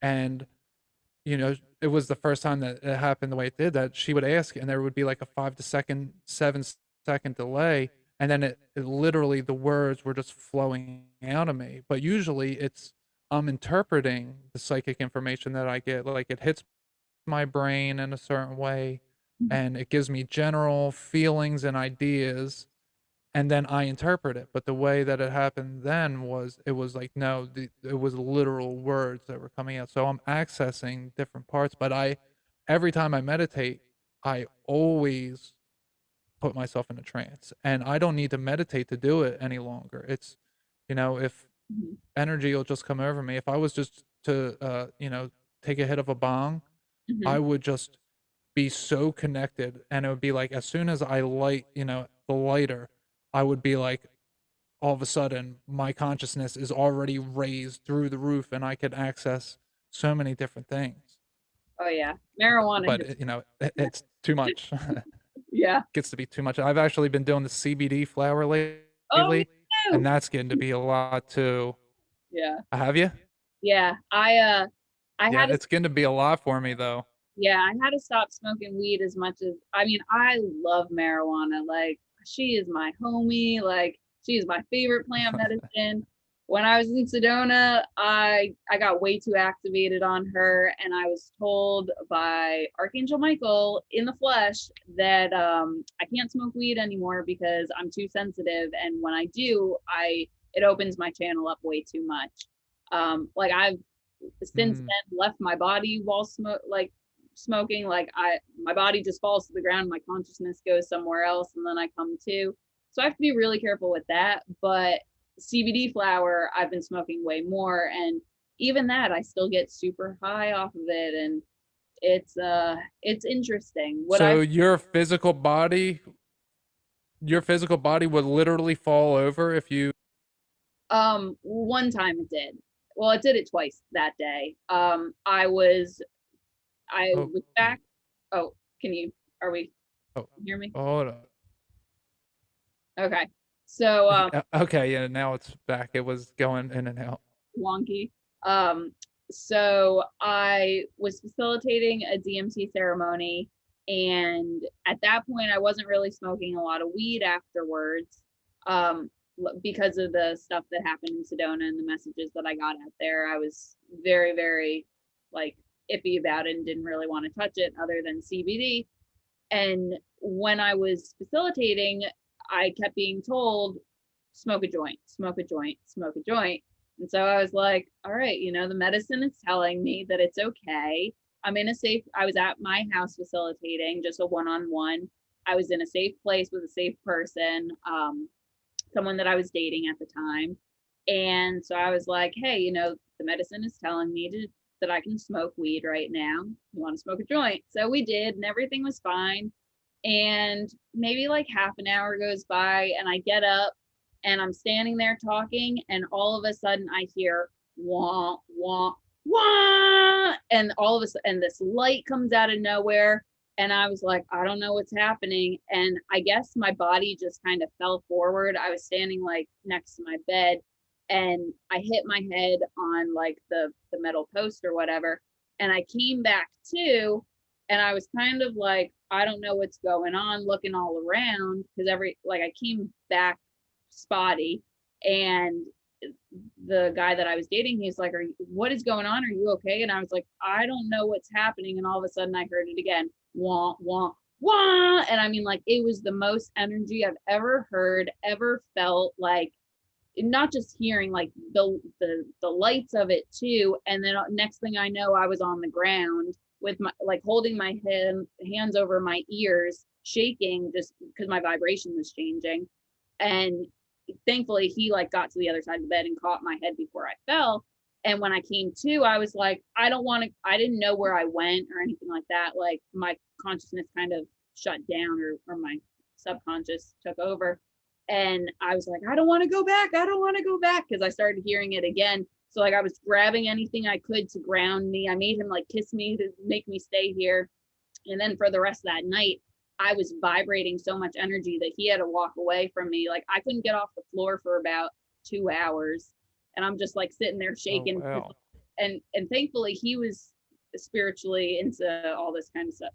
I mean, not into that kind of craziness, but he knew kind of what was going on energy wise. And he was like, I can't be next to you. Like, you're throwing way too much energy right now. So that thankfully only happened that one time, but it was enough for me to be like, all right, like, I obviously tapped into cannabis's frequency, and wow, is she fucking powerful. So I'm very, very careful with where I am and when I do smoke with THC because of that. Well, I'm glad you're all right. That sounds very, very scary. It was scary, but it was also really cool from the energy standpoint. Like, say I I get but it was cool. Yeah, I get the energy, and I mean, I don't my conscious body, I don't ever like fall out. I've never had that happen from it, but like I said, when I'm about to smoke, it's all of a sudden, it's like my higher self steps in. It's like, okay, it's showtime, and it's all of a sudden I am just so connected to the astral world that it's just, you know, I am more in that world than in this world. And even the CBD for me, and the thing about the CBD is it's not as fun. So it's like, Yeah. man, like you're connecting me super strongly, which is cool, but it's not as fun, and it's a very dry experience instead of I don't know if the word dry, that's just the word that it feels right, is just that it's not the same. It's a more clear experience, I guess, but it gets me just as connected, but it's just not as fun. So, Yeah. but I mean, maybe not as connected, but it's pretty close. Yeah. Well, I think especially because we're dealing with the spirit of the cannabis, I think that kind of overpowers sometimes. Like I was always told ayahuasca is 90% her, 10% your intention. And cannabis is the other way. It's 90% your intention, 10% her. So if you are intentionally trying to just smoke to get high and just whatever, chill, that's what you're going to get. But if you're more spiritually connected, like you and I are, even without wanting to kind of tap in because we're already tapped in, it just enhances that even more. And then what Michael told me in Sedona was that because so I'm an Ashkenazi Jew, so my bloodline comes from European descent, all that fun stuff. Because I'm an Ashkenazi Jew, that marijuana affects us differently. The kid that I was dating, I say kid, the guy that I was dating when all this went down, he was also an Ashkenazi Jew, and he said that that had happened to him before, where he was smoking and left his body and fell on the ground.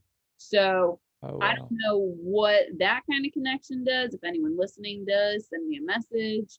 Because that's I've been trying interesting. to figure stuff like that out. But from some research that I've done, is that the original Hebrews were not from Earth. Like they came from the stars and came down and then procreated and all that kind of stuff.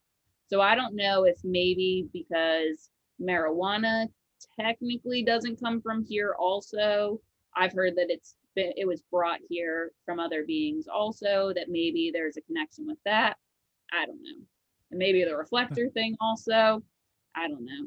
But That's that's interesting. great.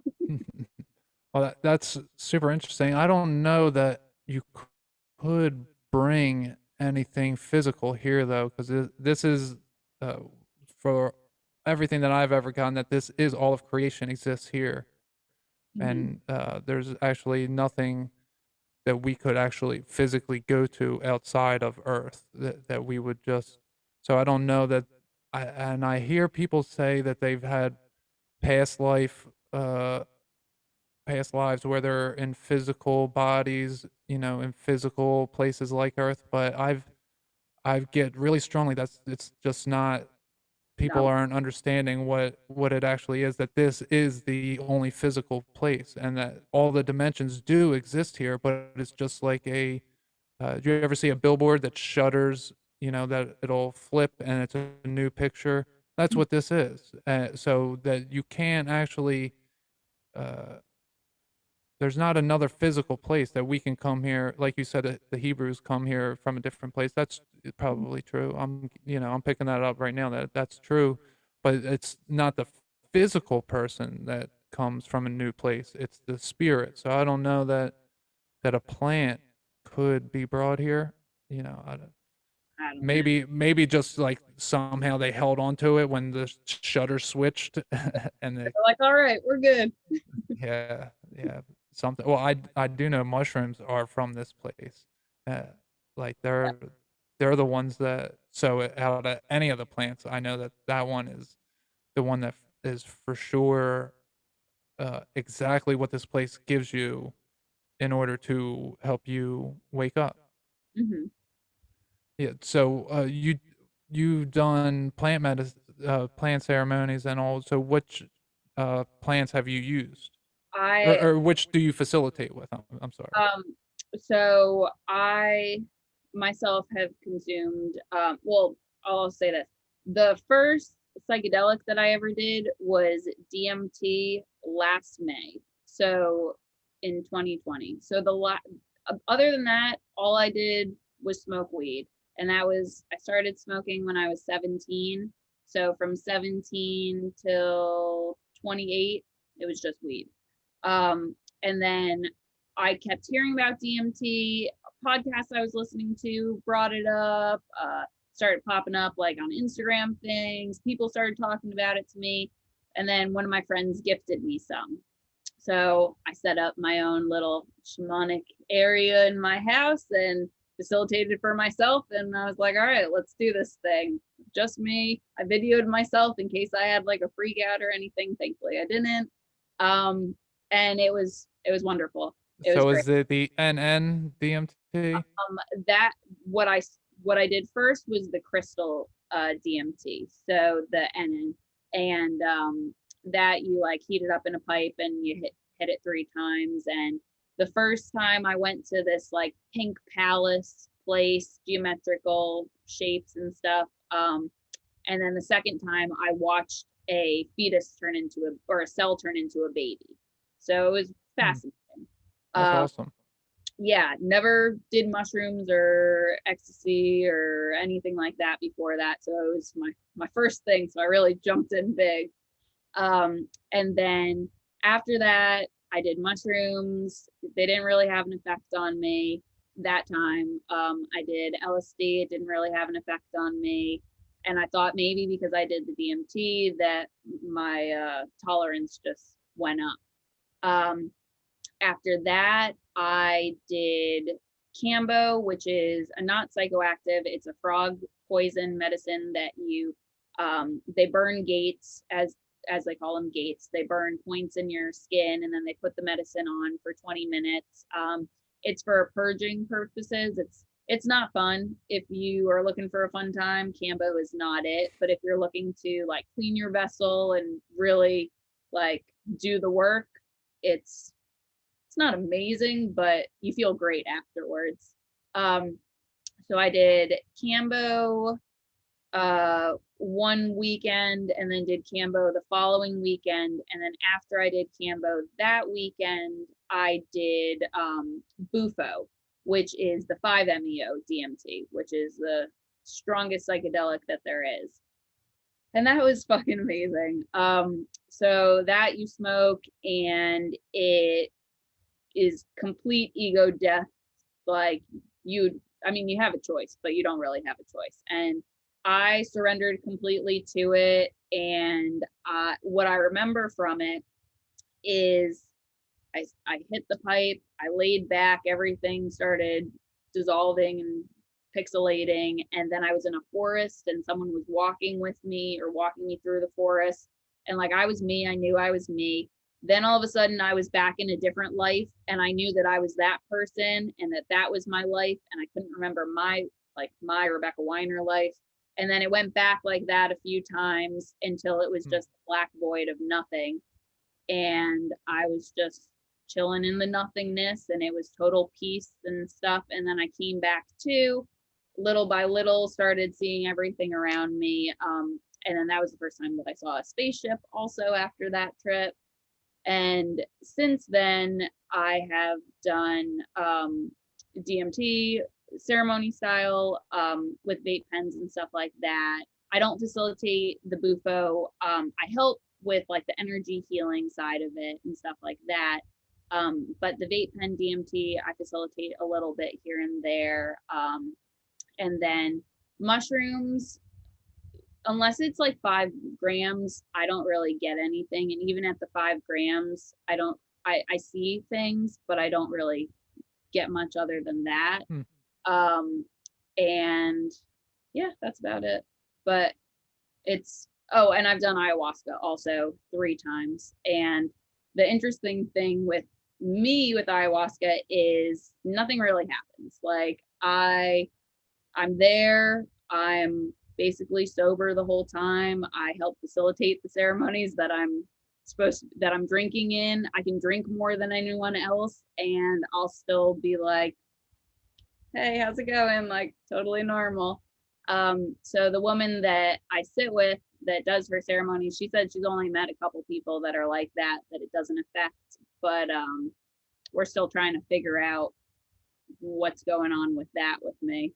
I'm the same way with the ayahuasca, and it's actually, yeah. So I did DMT. So out of the all the psychedelics. First, I did cough syrup, too much cough syrup. Mhm. That was the first thing I did. But then after that was DMT, like you said, and then I did ayahuasca, and or actually, no, it was before the ayahuasca. I did. Oh, what was that?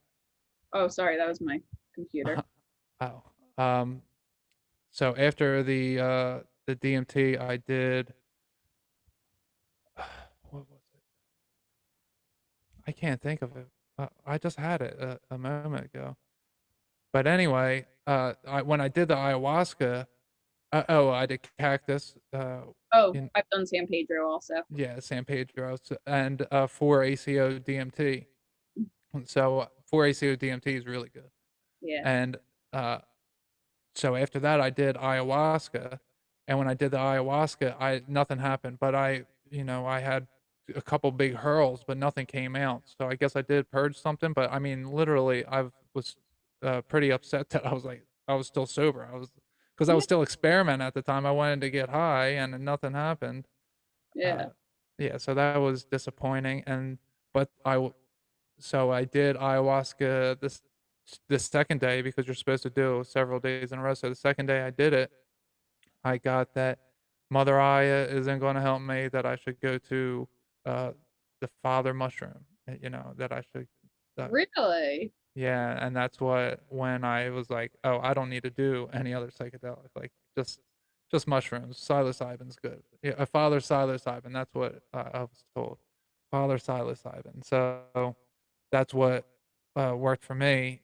But I feel like now if I did it, I haven't done it in a while. Mhm. It's been over a year, and I feel like if I did a large psychedelic dose, that I'm so connected spiritually that I, the words transcend the matrix come to mind. I don't really know what that means. I don't know exactly what the possibilities could be, but I'm not really too fond in finding out at this time anyway. I don't want to transcend the matrix Yeah. right now. I have things to do here still. So I haven't done any psychedelics in a while, but I don't need them because they are fun when you do them, and you do learn real significant stuff about yourself and the world in general, and just so many profound things. But Mhm. I have so many profound things happen to me in a waking state, let alone all the things I get in meditation. And then if I'm just to smoke a little bit of weed, I don't have to do anything to get what I had to take, large doses of mushrooms to get before. I don't need to do any of that now. It was Yeah. when I smoked DMT, that it was crazy.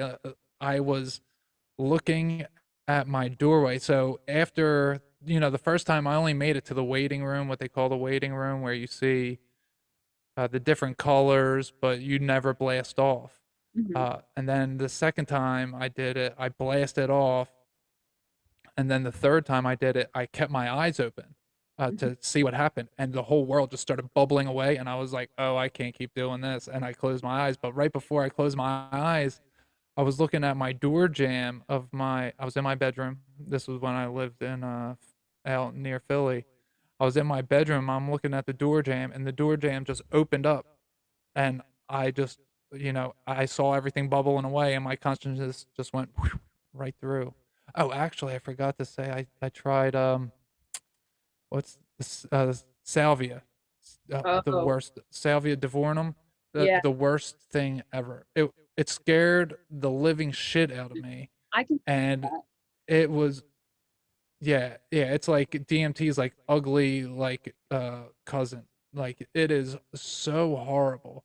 And I actually that was the first time I experienced a psychedelic thing happen in my field of vision, is that the coffee table like didn't open up, but like I went into a dimension of the coffee table, and there was this whole new world. And my I was like in the 90s when I lived at my parents, they had this ugly brown carpet, Mhm. and I was back in that living room, and it was me and my cousin were watching The Simpsons on TV, Mhm. and then all of a sudden I look over and I see the big cloud of smoke that I just let out, Mhm. and it was my aunt, and she was talking to me, and that it scared the fuck out of me. So when I woke, it's only like 10 minutes long. So when I came to, I was hiding my face in the couch because I was so afraid, because she was this giant thing of smoke, and I was a little piece of weed that was on the table. Like, there was a little piece of weed, and right next to it was a little piece of salvia, and my cousin was the salvia, and his mom was the smoke, and it was taking up the whole doorway. And I was like on my coffee table as this little piece of weed, and I'm looking up, and I see this big cloud of smoke that's talking to me, telling me it's my aunt, and it's in my aunt's voice, and my mom's sister, and it was my cousin was, uh, my closest cousin was who the salvia was. It was just so weird, but it scared the hell out of me. So I do not recommend salvia divornum to anybody. Yeah, when I was in high school, my friends were smoking the salvia, and at that time I didn't do anything. I just was like the sober kid hanging out with everyone. And one of my friends said that her pants started talking to her, and then she peed herself, and it was just like, I was like, yep, I don't think I'm gonna ever do that one. Thank you for letting me see you guys. Yeah, don't do that one. But yeah. Look it up. Everything that it talks about, uh, if you look it up, it'll tell you.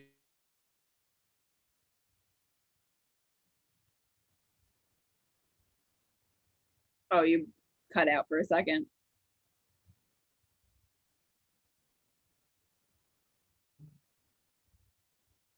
Yeah, it's it up.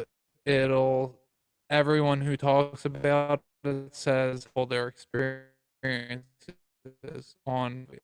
So it's like, it's not even like people are suggesting that you should go try it like they do with other things.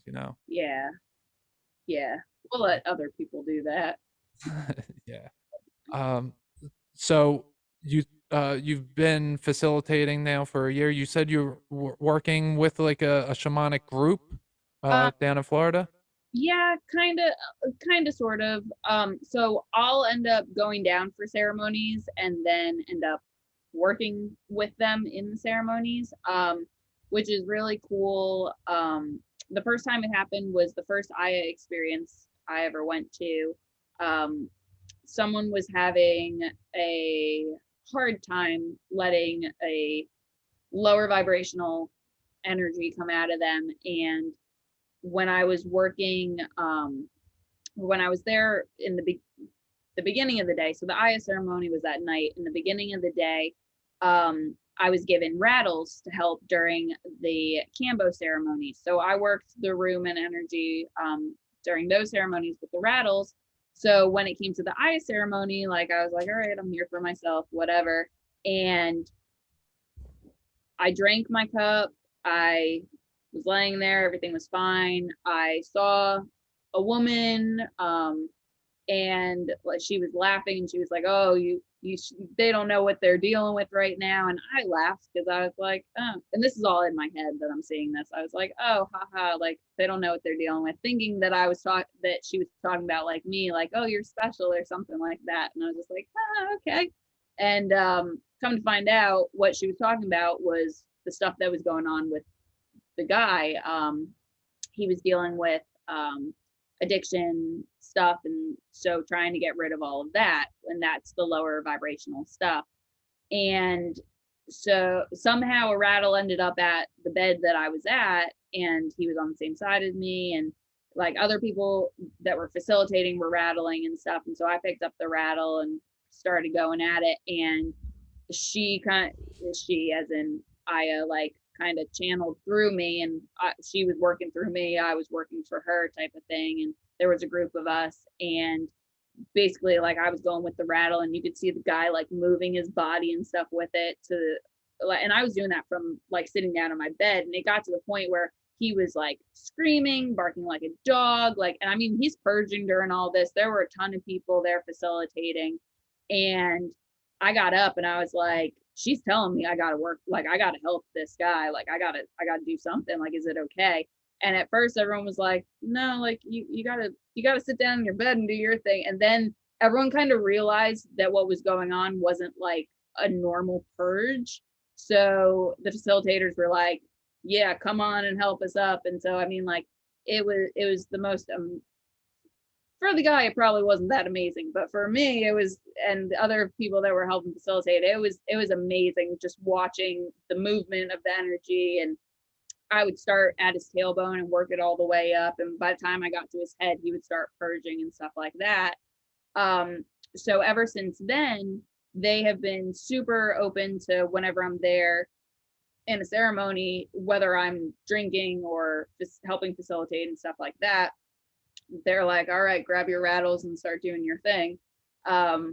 So they're, and with other people also, like, they don't want to kind of cage you in. It's more of like, we're all there to heal, let's all help each other type of thing, which I think is really amazing. Instead of, I've heard of other groups and ceremonies where like you're not allowed to do anything and you basically just have to sit there and do whatever. So it's more of an inclusive type of thing, which is amazing.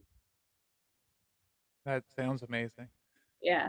Oh, sorry. Yeah, no, I mean, some things, people are trying to control it because it's the ego thing that they want to control it. But it sounds like you're with a bunch of people who are like, okay, well, I don't know everything in the world, so let's just see what happens. And Yeah. he's, Yeah. And like, I've been asked, like when I'm there, like I'll just be holding space for different ceremonies and stuff, and they'll just come up to me and pass me a rattle and be like, all right, come on, you're up. And I'm like, okay, let's do the thing. So like, I've worked Kambo ceremonies, I've worked Bufo at ceremony, not like facilitated, but worked them with the energy and stuff. The Aya ceremonies, it's funny, the last time I drank was probably about 2 months ago, and it was a nice small ceremony, no craziness was going on, but everyone was laughing because like I drank my 1 cup, and I mean, I purged, and like after my purge, I'm kind of like, all right, now what? But like, I just know when to help work people and stuff. And so we're sitting there waiting for the 2nd cup, and one of the facilitators was like, oh, I was saying how I felt normal, and they're like, come on, Rebecca, you know that you're an alien, you just come and pay to drink, but you end up working the ceremonies anyway, like, don't pretend that you don't. And I'm just like, yeah, I guess I'm supposed to be here for something. But yeah, do so you it's get the feeling or the sense that you're somehow a gatekeeper when you're leading these, or facilitating, or just when you're helping out? Do you feel like you're a gatekeeper?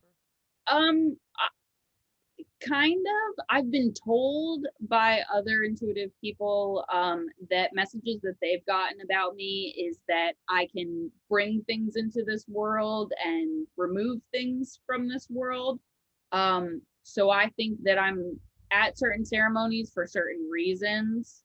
um but I, I try and not get my try and get like, think that I'm there for certain, like the whole ego thing. Like, I don't want to think that I'm there to like do something, or like be this big bad something. I'm just like, I just want to do my own You just want healing. to be you. Yeah, but I end up helping everyone else heal and stuff too.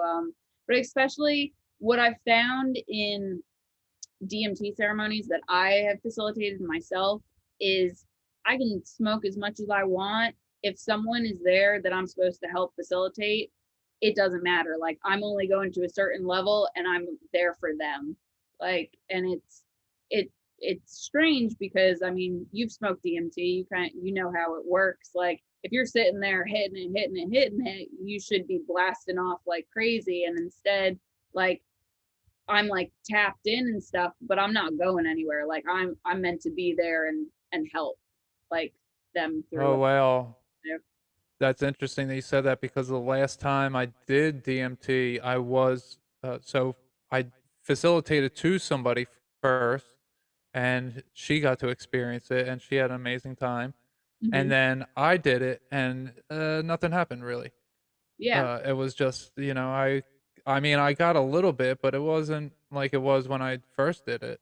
But I asked about the gatekeeper thing because I facilitated 2 different mushroom trips, Mhm. and the first time I didn't go as deep, that was the least deep I ever went was the first time I facilitated, Mhm. and I took, 5 grams, so I should have been, going, but it lasted a long time, but it was more, I guess, as people describe, a body high, like, I felt it, but I Mhm. never mentally went Mhm. to as far, and then the second time I facilitated, I got that I'm a gatekeeper, and that trip was all about how I was Lucifer, and I created all these bad things, by my thoughts and actions and intentions, and that I was a gatekeeper, like, literally, like, this is hell, Mhm. and, just on the other side of this is heaven, and once I accepted my responsibilities, that the gate would be open. Uh, and I've just thought it was for the trip, but the more Mhm. I think about it, I think it's a more grand thing, Yeah. than what I understood at that time. When I had my activation in Sedona, I the download that I kept getting, like, I thought that I was Gabriel, like Archangel Oh, Gabriel. I get that all the time. Archangel Gabriel, for real. And That's weird. the more that I did some research on him or her, if you want, because they don't really have sexes and it's just the ego stuff that we've put to them. It's that, Gabriella. yeah, that being again also can let things in and let things out and is a gatekeeper of some sorts. So I don't know. It Yeah, that that's interesting. that whole activation thing was a whole craziness of itself that I was channeling a Pleiadian during it, and then I was channeling a Lumerian the following night. That was myself as the Lumerian, and yeah, Oh, it was wow. yeah. Yeah, see, I don't get alien races ever. People I hear about Pleiadians, Arcturians, Syrian, Lyrans, and I've gotten that I have certain aspects of those of Arcturians, Syrians, and Lyrans in me. But I never communicate with anything that ever identifies itself as that. I've never gotten that, so it's fun to hear when people tell me about it. But I think my understanding and my duty is more earthbound, so it doesn't give me because I can get lost in that uh, Yeah, yeah. spacey type of stuff. Oh yeah. What I kind of got was that, like, the angels, and this might not be right at all or anything like that. This is just what came through that night, was that the angels and the Pleiadians were one and the same. That it's just Hmm. different names that we gave to them. And then and that was that one night that I was channeling. And then the second night that I channeled, it was from the Lumerian time. So, like, before Atlantis, like, she me, whoever was coming through, like, she had already been on Earth before. Like, she looked at my body and she was like, "Oh, I hate being back here." Like, and again, I would think that I was crazy if I didn't have, there were other people in the room with me. One of them was channeling with me, like we were sisters talking to each other, and then the other two were like holding space and stuff like that. But it it's just banana stuff. But I think the like all the different starseed stuff, like you said, you can get lost in all of it because it's so much information and so much like separation, like, oh well, I'm this and I'm this and I'm this, when how I see it is, so our DNA holds all of the different races or whatever like that, and then our consciousness comes from a main consciousness or something like that. So I don't know. It's very Yeah, interesting. If it, yeah, we all someday come from the someone needs source, to map it all out. right? And I meant to say this earlier when we were talking about the past life regression. Say I'm very interested in the past life regression, but I I always have gotten that this is my first incarnation as a human. Uh, but the other day I got this download because I was listening to somebody else and they're like, "Yeah, this is my first incarnation as a human," and I'm Mhm. like, "Yeah, it's mine too." Like I always got that, and then after listening to that, I was psychically picking up on it's like this is this is everybody's first incarnation. That what we access in our past life regression is Mhm. we're we're a fresh piece of source that comes in, and but we have to bring in energies that already exist in this realm.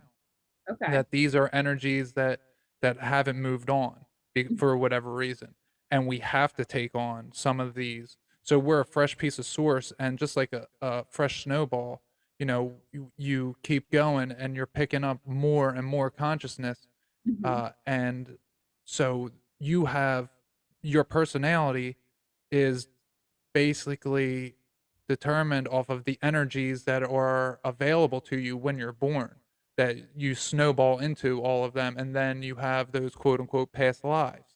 But it's not your past life. You're you. You're your own Mhm. unique person, that there that's not actually a past life. That it's someone else's life, and it's just you hold that energy, and like you said, you can go to specific times and dates, and it's usually a traumatic event. Usually, I've never heard of anyway that someone does a past life regression and they just get like a mundane, I'm just watching TV, or I just water the garden. It's always some traumatic or some positive event, but usually it's trauma. Mhm. That it's because that event hasn't passed on through this realm yet, that that person is there in order to clear that karma and release it back. But none of our past lives are us. Well, I I can get with that too because technically we all come from one source. So every life, like we're connected to every life. So Hmm. channel any any being because technically you're a part of that being, but you're a part of it, but you're not a part of it, but you are a part. Right. Yeah. Right. Yeah, so I mean, that was just when I got that, I was like, "Oh wow," because I always got that it was mine, but I think it's everybody. This is all of our first incarnation. I mean, maybe there is holdovers that have been running the the realm for some time. I'm not sure, Hmm. that maybe they're transferring consciousness from one vessel to another somehow, and they're accumulating. The same snowball effect, that they're just accumulating Hmm. consciousnesses over time. But like a lot of the stuff that I get is always, like I said earlier, about this is all the physical creation. Like a Hmm. lot of the stuff I get is that the here and now is all that we need to worry about. But I'm super interested in all that stuff, and I like studying it. But I wish I could get that when I meditate. I get all these things, but the things that I maybe am more interested in, as me, Hmm. don't get released to me because that's not what I'm here for. I'm here for here and now, and to do, I guess, what I'm doing, because I know that if you're doing it, it's exactly what you're supposed to be doing. And if it's bad, it's exactly what you're supposed to be doing. And if it's good, it's exactly what you're supposed to be doing. That everything is being purposely done for the good in order to heal all of those unpassed energies that we all hold in us. And Oh yeah. I get a lot lately, and I know Amy's latest episode, her guest was talking about how energies come to her, and that she can just like, they come to her to be basically released. And I feel that I attract, whenever I meditate, I I don't even have to meditate. Like I said, I'm always connected, but I feel like I attract energies, and like they all know through the grapevine. They're like, "Oh, if you want to pass on to the other side, go down to him, and he'll help you get there." Yeah. And I I always get bombarded. Yeah. I don't know if it's a reflector thing either or if it's just a psychically open thing, but what I get a lot in like ceremonies and stuff is that so certain people can transmute energy differently than others. Like in a lot of ceremonies that I'm in, the women are affected a lot. Like the men are going through traumas and stuff, and the women's are able to take that energy, transmute it through our bodies, and then release it out.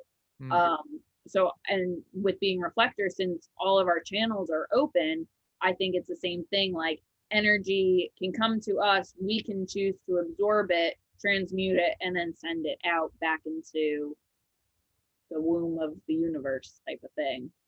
Oh, that's very interesting. I didn't think of it as a reflective way, but that does make sense, the open channels, because I feel, certain energies come to me to try to shut me down in order to stop me from helping other energies go through.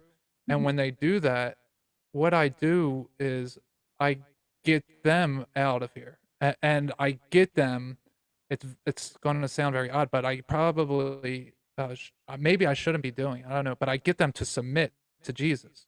Is what I do is I hold them, Mhm. or what I've been doing lately is I'll kind of, if you could think of this in a stretchy way, like I grab someone's face and stretch it around their head and Mhm. like shut it back off in their own face so that they face their own karma immediately. Uh, Oh, I like that. so like I can, yeah, so instead of like if someone's being an asshole to me, instead of me being an asshole back, I'll Mhm. just wrap them in their own karma so that it happens to them, whatever comes their way is coming their way. So what I do with these energies in a similar sense, I I say I don't grab their face into it because they don't really have a face to grab. So I Mhm. just put them in a room basically. I just wrap them up Mhm. and I kind of squeeze my intention towards them and I focus on saying, Jesus or Christ is your savior. And I used to do it that I would say it for me because it gets to a point that the energy becomes overwhelmed by my belief in who I am and what I am and everything. So it would get so like I said, I used to do it for me, and it would get wrapped up into it so much that it would have to submit. But Mhm. then lately, it's turned to where it doesn't really work the same way if I'm doing it for me. So I have to do it for them. So I tell them like who your savior is. Basically, I say that to them, Mhm. and they try escaping and then they can't escape it because they're in that karmic uh they entered the arena, Mhm. so now you're going to play by my rules Yeah. and you're not getting out of that karma, so they have to. And yesterday I did it, and this guy, he was very upset because Jesus was then with him. Then he could see Jesus was always with him. And Jesus, some people can hear, some people Mhm. can see. Like this guy could see him, and he was talking to Jesus, and his buddies were there with him, and they're like, "Who are you talking to?" And he thought he was talking in his mind. He didn't know it was Oh, because real Jesus. He life. was physically seeing Jesus, so he didn't know what the fuck was going on. But he was all, he tried, uh, he's getting Jesus away, and Jesus was like, "All right, I'll leave, but just know that you're kicking me out. You're going to cease to exist because I was always here, Mhm. but when you didn't know I was here, you you thought you could do whatever. But now that I'm watching, you think that I'm going to judge you. But I'll leave, but you'll cease to exist. You'll literally be no more if you're going to kick me out once you know I'm here." Uh, so that was super interesting. Yeah. I had someone tell me one time that I was working with that I was going to be able to like capture darker energies, lower energies, stuff like that, in like a ball, kind of like your room, and just be Yeah, like, that's what I do. Yeah. and so Yeah. it's fascinating hearing like what other people get also, because I feel like it's all kind. Well, I mean, we all are one, but it's all so like twisty turny all together. Yeah. Yeah, it's funny that I just put them in this little ball, and I could just send them on their way, like just don't mess with me, like you can go to Detroit or San Francisco or whatever. But instead of I make them submit. I really I can't see me doing anything else. Like I have to, like, you're leaving this realm now. Like goodbye. Like you're done here. I feel like that's what my duty not maybe not duty, but I feel compelled to do that, and to help clear out people and clear out their energy, and to assist that energy to go to where it should be, because it shouldn't be here if it's doing those things. Yeah. So So yeah, I like rapping. If you could probably do that too, I'm sure, Yeah, because I'm gonna use that. yeah, because as a reflector, and being the observer, it gets to a point where it's like someone's being an asshole to me, and I'm like, wait, I want to kill this karma, so I'm going to accept it, and I'm going to transmute it, and I'm going to turn what you said to me negative. I'm going to turn it positive, and I'm going to radiate back positivity to you. But I still want you to feel your own karma, so I'm going to wrap you in your own bullshit, and Mhm. I'm going to, nicely, I'm going to be like, okay, whatever, and I'm gonna wrap you in your own bullshit, and then I'm gonna see you trip off the curb, or you're going to something's gonna happen like immediately. I Mhm. had one time, I don't want to tell it actually, not right now, but it just someone ended up getting sick. Uh they were throwing up. They were being an asshole to me when they were drinking, Mhm. and they ended up throwing up, and I was like, "Yeah, yeah, I'm not surprised." Like, I know, like, as soon as I left, they started throwing up, not, like, later that night, it was, like, 10 minutes later, it's like, "Of course, Yeah. I know." Like, nothing happens by accident. Yeah. So how did you get into all of the energy work? Like, how did it come about from you? Like, did you randomly one day start feeling energy, or were you like reading something and it came up? So, I was smoking a bong. I took a big old bong rip in 2019, like May or June of 2019. I just talked about this on the Stone Buddha episode. Had the same thing happen to her. Took a big old bong rip, and it was just like I split open. My crown chakra split open, Hmm. and then Christmas that year was pretty scary because the energy was so strong, uh, that I thought, like, I didn't know what was happening. I always have this energy on my brain now, and and I'm psychic in all these different ways. And I guess partially being a reflector, anything I study, like if I look into remote viewing, I can remote view. If I look into past life regression, I can do that. Hmm. Whatever I'm looking up, I just start doing it. Like if I'm listening to podcasts about people seeing ghosts, I'll start to see ghosts. Really? It Yeah, it doesn't matter what it is. I just tap into it. I guess it's just part of me. So with the energy stuff, it's kind of like I just gave way to my imagination, Hmm. and I started trusting my imagination at a point because I went from doing all this psychedelics, Hmm. uh, where and I was also meditating at that time. So it was like I was going and I would meditate for like 3 or 4 hours at a time without drugs. Hmm. And was going to the same place, and then I would have dreams, and it's like, "Oh, I'm going to the same place." So I started recognizing that, and then it, turned into me being able to feel things. I became very sensitive. I guess I was always an empath. I guess we all are, really, but I started to get in tune with that, and I started to really feel my feelings, and, uh, so it was I realized that my imagination was powering all of it, all the psychedelic trips, all of my meditations, all of my dreams. It's all comes from my imagination. Hmm. So I started really tapping into my imagination, and that's when it really took off because I wanted to do cool shit. Like I would send light to people. Like I would just envision that person and envision light going into them. And eventually I started being able to affect my physical environment while I'm in a meditative state that I could, like the other day, for example, I was doing Reiki. Oh, and I do want to tell you about Oh the yeah. Reiki. Sorry. So I did it to my girlfriend, but before I was doing it, was looking at her, and I started focusing my intent on her third eye. And so I can focus my chakra point on someone, different chakra points I can focus on somebody. So I focus my third eye on her third eye. And as soon as I started doing it, she starts like blocking it, like physically. And I'm like, did you just feel something? And she was like, why? And I was like, because right where you're touching, that's right where I was just focusing on. So I can, I can physically affect my environment. Like one time I called in, or actually I didn't call it in. I shot up a beam of light because I entered somebody, Mhm. and I was on their fifth chakra, and I looked up and I saw a reptilian, an alligator, Mhm. on their sixth chakra. It was a little circle, and I shot a beam of light up to it, but I missed it, Mhm. and it stuck its head out over and was like, "Ha ha, you missed me."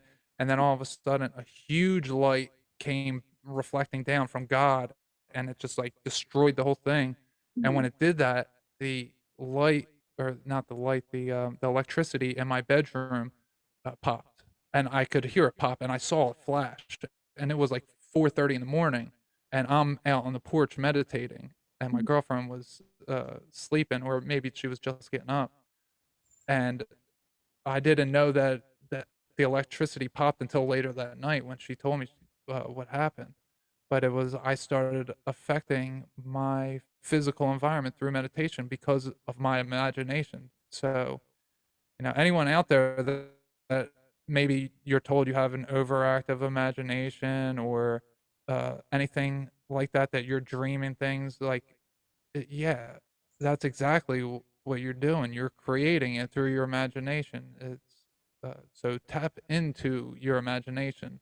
It's really what turned me from just a regular person who meditates, with his eyes closed and breathing, to Mhm. someone who explores all of consciousness and gets these divine answers and just all these different things, was basically because of my imagination.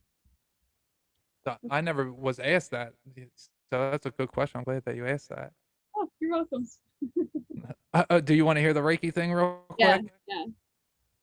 Okay, so Saturday, so all last week I was hearing about Reiki a lot, and I'm like, I don't even really know what Reiki is. So I'm like, let me look it up, and I have my palms. I Have you ever done Tai Chi? Um, that's the slow movement, right? Yeah, I yeah. haven't. I've heard about it, and I want to do it. Oh, it's amazing. So I've used to do Tai Chi, and I only did it for a few weeks, but I did it enough to where my hand chakras, I can feel energy in them at any point. And I was listening to Healing with Nicole. That's a really good podcast. I'm actually going to have her on tomorrow. I'm going to interview her, and yeah, I'm excited to talk to her, because she said she felt, as a little girl, she felt this warmth in her hands, Mhm. uh, and it's like, oh, I was like, oh, I have that, so maybe I should look up Reiki, Mhm. and so I look it up, and there's a 10-minute video. Guy's like, I can teach you Reiki in 10 minutes. Mhm. So, I watch the video, and I'm doing what he says, and I'm like, oh, okay, yeah, I can feel it. Like he tells you, I forget exactly what it was, but you do a couple hand motions, and then you put your hands next to your face, on either side of your face, and I could feel what ended up happening was I pulled my third eye uh, out of my forehead. So I feel like everybody has their third eye lodged into their forehead after this vision, and that the earth has its tilt because the earth is, offline, because the third eye is offline. Mhm. So when I did it, I pulled my third eye out of my forehead, and it balanced center with the rest of my chakras. Nice. And yeah, and I was like, "Oh, wow, this is really cool." So when I went to sleep that night, oh my god, so I have some wild ass dreams, Mhm. and sometimes, like, I'll wake up after, like, 2 hours, and I'll feel like I've been sleeping for 2 decades. Like, I'll have to crack my body, I'll have to drink, like, a gallon of water, and I'm wide awake, and I'm like, "Oh, it's only 11 o'clock." Like, I just went to bed at 9, Yeah. I'm just like, "I don't understand what's happening." But so Saturday, the right after I do the Reiki thing on me, Mhm. it was like I was leaving all of time and space over and over and over. I just remember being outside of the Milky Way and seeing the flat disk that the Milky Way is. And I was like my size, and I'm looking down on this little thing, and I'm like, oh, look at the little Milky Way. And then I would go in, and then I would come out. And then I would go in, and then I would come out. And it was just there's not much to actually tell with words with what I experienced, but it Mhm. was just the most wild experience that I had. And I have some crazy stories of fighting alligators, reptiles, dragons, all sorts of weird shit. But nothing was more weird than, and I've left physical creation before. I've actually had all of physical creation bow down to me in a sense, because I left the bubble, Mhm. and the way that light hits a bubble, it all curves. So I saw everything, quote unquote, bow down to me, because it was just curved. So Mhm. I've done that, but this was something way beyond that. This was like I left 12D. That was like I left 3D or 4D or something. But this was like I left all of it, and I was outside of it, and it was just so weird. That's Because so. I knew I was very actively knowing, like, I would wake up at like 2, and I'm Mhm. like, man, I left time and space. And then I would wake up at 3, and I'm like, oh, it happened again. Then I wake up at 4, and I'm like, what the fuck is going on? Like, I just keep popping in and out of time and space completely. It was way different than anything I've ever experienced. That's cool. Yeah, so I guess, and I attribute it to the Reiki because, I aligned my chakras differently. I'm always working on trying to align them, but to pull my third eye out of my forehead like that, it was like it's pretty mind-boggling. Yeah. Oh, it sounds it. That's so Yeah. cool. Yeah, yeah, no, I mean, it was really, really something. Uh, so I only got like 2 more questions here for you, if you don't mind. Oh, yeah. Uh, so well, I guess I can make this one question. So, we covered a lot here, and we talked about how you started your spiritual awakening was from trauma, and we talked about how you got over that, and you really went in depth with all your spiritual stuff. So, how do you keep yourself grounded? Like, what are some grounding techniques that you do to be human? And then a follow up question to that is, what do you do to relax? To maybe not necessarily ground yourself, but what do you do to relax? Like, do you watch? Is there a little TV show that you might watch for 30 minutes, or maybe you enjoy ice cream or something? Ice cream. Um, so it's kind of the same. So I am an animal lover, and I have lots of different animals. I have 2 wiener dogs. I have a barn cat. I have 2 horses, and then 4 mini donkeys. So Oh well. they, yeah, and so this is one of the dogs right now. So the the animals keep me super grounded. Like they give me a reason to be here, a reason to stay here. Or basically, they're my reason for being in this 3D realm because like they can't take care of themselves. They need me. So that's what keeps me grounded. I also like to walk barefoot as much as I can. That keeps me super grounded. And as spacey as I am, like with everything, I don't know. I stay pretty grounded most of the time. I don't know if it's because I eat meat. If I don't eat meat for a couple of days, I get real like shaky and wonky. So I feel like that helps keep me grounded also. And just drinking a lot of water also keeps me super grounded. And then for the fun, with the horses, I rodeo and I compete and I travel and stuff. So I do that. And then I like watching garbage TV sometimes also. I feel like that grounds me, but then it also lowers my vibration. So then I have to watch like something super high vibrational. But then if I do that, then I get super spacey and like leave my body in my dreams type of thing, or like the newest strange thing that's been happening to me is I'll be sleeping and I know that I'm sleeping, and I'll be dreaming and I know that I'm dreaming, and I go to sleep in my dream, and then I like go into a different dimension in that dream, dreaming that I'm in that dream, but I consciously like am seeing all of it happen and going, all right, just surrender to it, man, like just go with it. But I've been watching a lot of stuff on ascension stuff, so I think that's playing into it also. But yeah, the horses and the animals, and my real job is I'm a mobile dog groomer, so hanging out with animals, basically just Oh, okay. grounded all day long. Oh, But that's pretty awesome. yeah, You're yeah, the second stray person that I had on that talked about how animals ground them, and I have 6 dogs and a cat. yeah. Yeah, so, animals are very grounding, and, before I moved down to Georgia, I only had the 1 cat, for, what, 7 months, and before that, me and my daughter didn't have any animals, and I can see how the difference that it made at me having 1 cat and now having 6 dogs and 1 cat.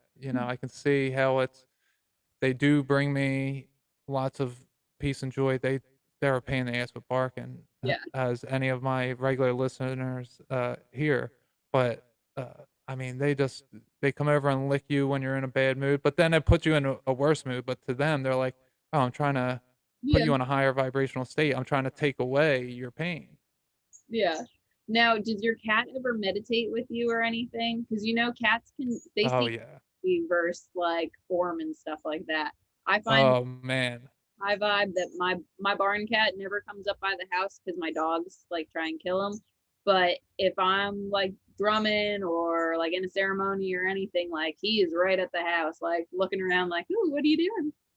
She meditates with me every morning, and she knows when I'm done meditating when the music goes off because the Oh, music is like 35 minutes, and so I wake up super early, like between 3 and 6 in the morning. And I wake up and I meditate, and I let her out. She sleeps with my daughter, and I let her out of her room, and you know right away she goes outside and she's hunting and all, and then like 45 minutes after I come out to meditate and she's right there on the porch with me, and then once it's over, mhm, she'll poke me. I meditate in a chair hammock, mhm.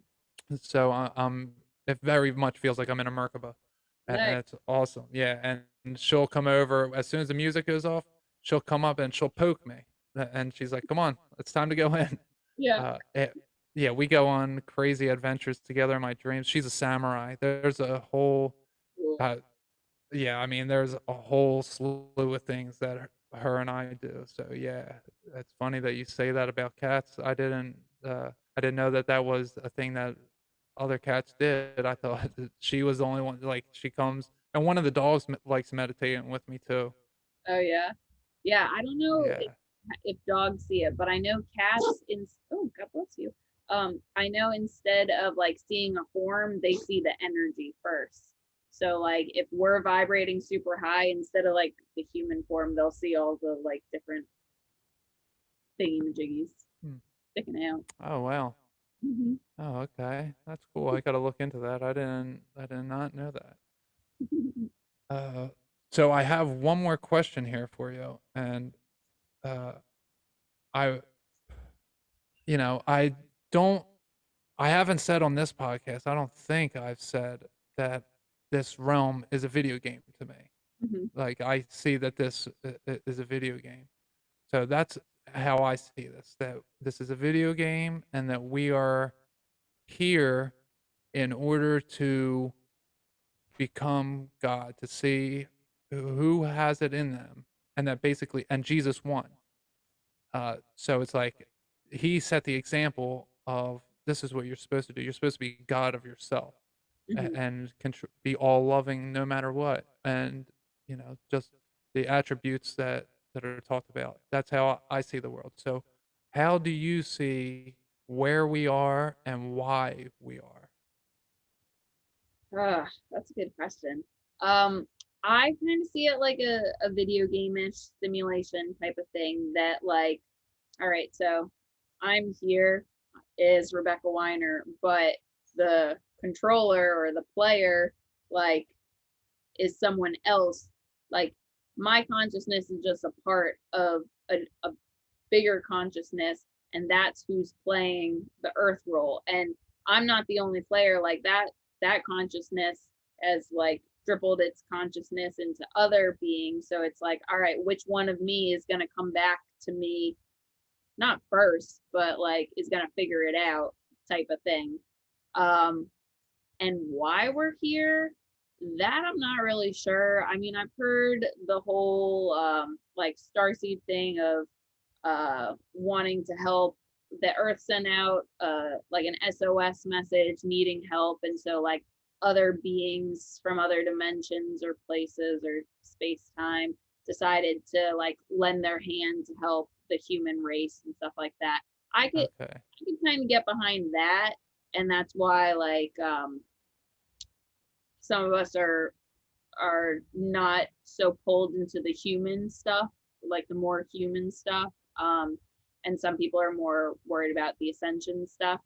But I don't really know why we're here. I think that we're here to learn lessons or to bring something back. Like I think everything that we go through on a daily and lifely basis is to collect some sort of information of some sort, or to just have an experience, and then we go back to like our consciousness then goes back to the full consciousness. Like I've gotten the download hits, and Amy did my starseed reading like way back in the day, by way back in the day like a year ago or a little more than a year ago. And she kind of got the same thing, that like my consciousness comes from another being's consciousness, and that being is like out doing his thing and like living his life wherever he's doing it, and I'm just like a part of it, and that my quote unquote purpose for being here is to see how much energy a human vessel can house, which I could totally see that, because like I'm all about the energy stuff, and this was even before learning that. But like, you know how some people are like, well, you know, my purpose is to awaken the world and do this. Like that's not me. Like I think that it's to learn certain things, and that are that those that higher consciousness, that they have a bigger role than the humans do, if that makes any sense. So, do you think that that larger consciousness is in uh, quote unquote control of several different humans? um i I think so. So like how I got it, and this was from like downloads and then also with like the stuff from Amy, is that like, so there's this big consciousness, and then it branched out, and then there's me, and then all of my past lives and all my parallel lives. There's another, like a couple other ones, and then all of their past lives and like parallels and stuff like that. But then that big consciousness on top stemmed from another consciousness on top of that, and that consciousness, same thing, like spread out, and that's only one of it, and then it goes all the way back up to the source. So it's like little stepping ladders that bring us eventually all to the source of the universe. Right. That's what I got exactly that too. That it's seven different colors Mhm, uh, are basically playing Twister, mhm, and they're like, oh, left elbow on yellow, and you know the actual colors are controlling everything. There's the seven of them, and then above them there's the one.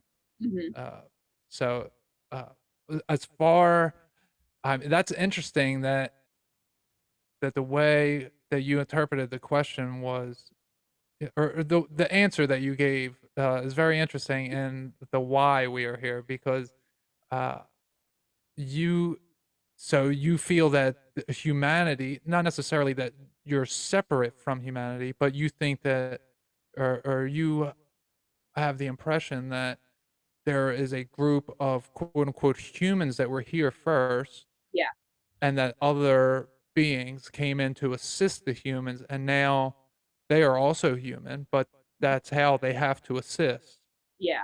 is that they So have to be human.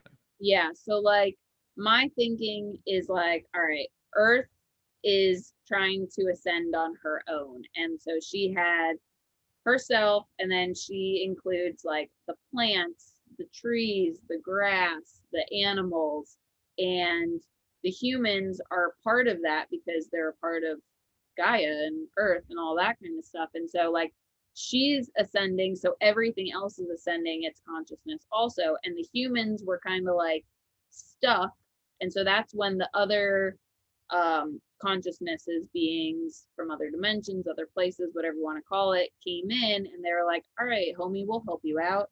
And the way they were able to do that was by either breeding and mixing DNA and stuff like that to help with the, the lift of consciousness, or them actually like taking a part of their essence, their soul, their consciousness, and then bringing it down into, because like humans, like we're just meat suits, we're just vessels, um just like animals are vessels, technically plants, and like everything is just a vessel, but the spark inside of it is the consciousness, the life, the soul, stuff like that.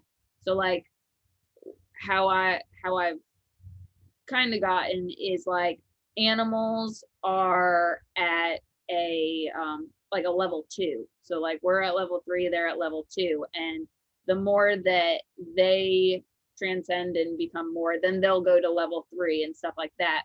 And just it's not like the actual dog physical thing, it's the soul and underneath that. And so like that's what goes into the next life and then transcends and moves up more and more. So like our so like how I got it was like my consciousness has already been through this evolution to a certain different level, and so it's just helping the vibration of Earth raise to the level that whatever that vibration's at. But like yes, I am Rebecca, I am a human, stuff like that, but my consciousness comes from something else and bigger. And although I'm all this, like I am that also, and this is just a little part of that big consciousness. Yeah, Big. I've gotten all those things in, in my meditation, my communication, telepathic communication, whatever, psychic uh way, however it comes to me in all these different ways. I've gotten all of those things that you just said. And that Feel better then that I'm not like no, I mean I mean every time you said something it was just hitting another point. It's like, oh yeah, yeah, yeah. And I got that uh to add on to what you were saying about the animals. Like I I had a trip with my dog, or not my dog, my cat. I had a mushroom trip with her where her and I switched places and I realized she was me in a past life. oh. And then I saw her. She started running. That's okay. She started running around the house like freaking out. Mhm. Uh, when me, realized I was stuck in a cat's body, and then I was me, and I Mhm. saw her running around, and I yelled. I was like, "Relax, you're just a cat," and it was like so super weird because I was the cat, and I heard human me, say it to me, cat me, and it was super weird. But I got that over time. I've gotten that there are no physical aliens. Like I said, there's no other physical creatures. There's no other physical place. Uh, that everyone wonders why there aren't any aliens. It's because they can't interact with us if they're still in heaven. If Mhm. the only ones that can interact with us are ones that are choosing to be outside of heaven, which heaven is everything that isn't earth. Mhm. So, the Greys, that's why they live underground. The Greys and the reptilians, they live underground, and there's this inner Earth allegedly, and it's they can fuck with us, and it's like, why can the bad ones do it, but why can't the good ones step in? It's like because they don't want to leave heaven. That's why, and they can't interact with us in the way that we portray in movies because they can't. And the ones that will do that are the fallen. They are Pleiadians or Anunnaki, as I get often is that they look human because they were, I mean, they're versions of us that were here before us, but they're not good. They're only able to be here because they're uh, they've broken the free will law. You know, they've imposed their free will on someone else, and which breaks free will law. So you can't be in heaven if you're doing that. So they got booted out. And I think that a lot of people that are afraid of heights are actually fallen angels, and it was because they got kicked out. You know, straight down. And you know, when every time they look down, like I'm afraid of heights, I am and too. every time I look down, it's oh, that's funny that you are. But it's, you know, every time you look down, you get that feeling. And you're like, oh shit, you know, because the last time what happened is I fell in this fucking human's body. Mhm. So I don't want that to happen again. Like I really want to make it to heaven. I really want to have this be my last human life. I'm not happy here as as being, not that I love my life, but I mean just I don't agree with the rules of how this place works.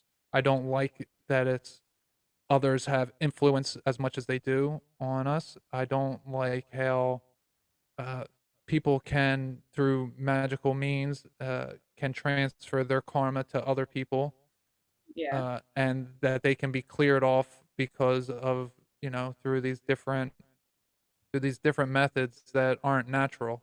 I don't I don't like that. And it's funny you said that like you gave your reason why you think that you're here, but you weren't sure of why all of humanity's here. And the only thing that I've gotten is that God was bored and wanted to have, you know, wanted to have himself, you know, wanted to have someone rule over all of creation with him who can become God. And that's what the human race is all about. You know, Mhm. literally it's a race to become who can be God. And we see that everyone is externally trying to be God of everybody else. You can see that very clear as day when when someone tries to tell you what you should be doing or what you're, you know, when they're giving you directions of how you should act, they're trying to be God over you.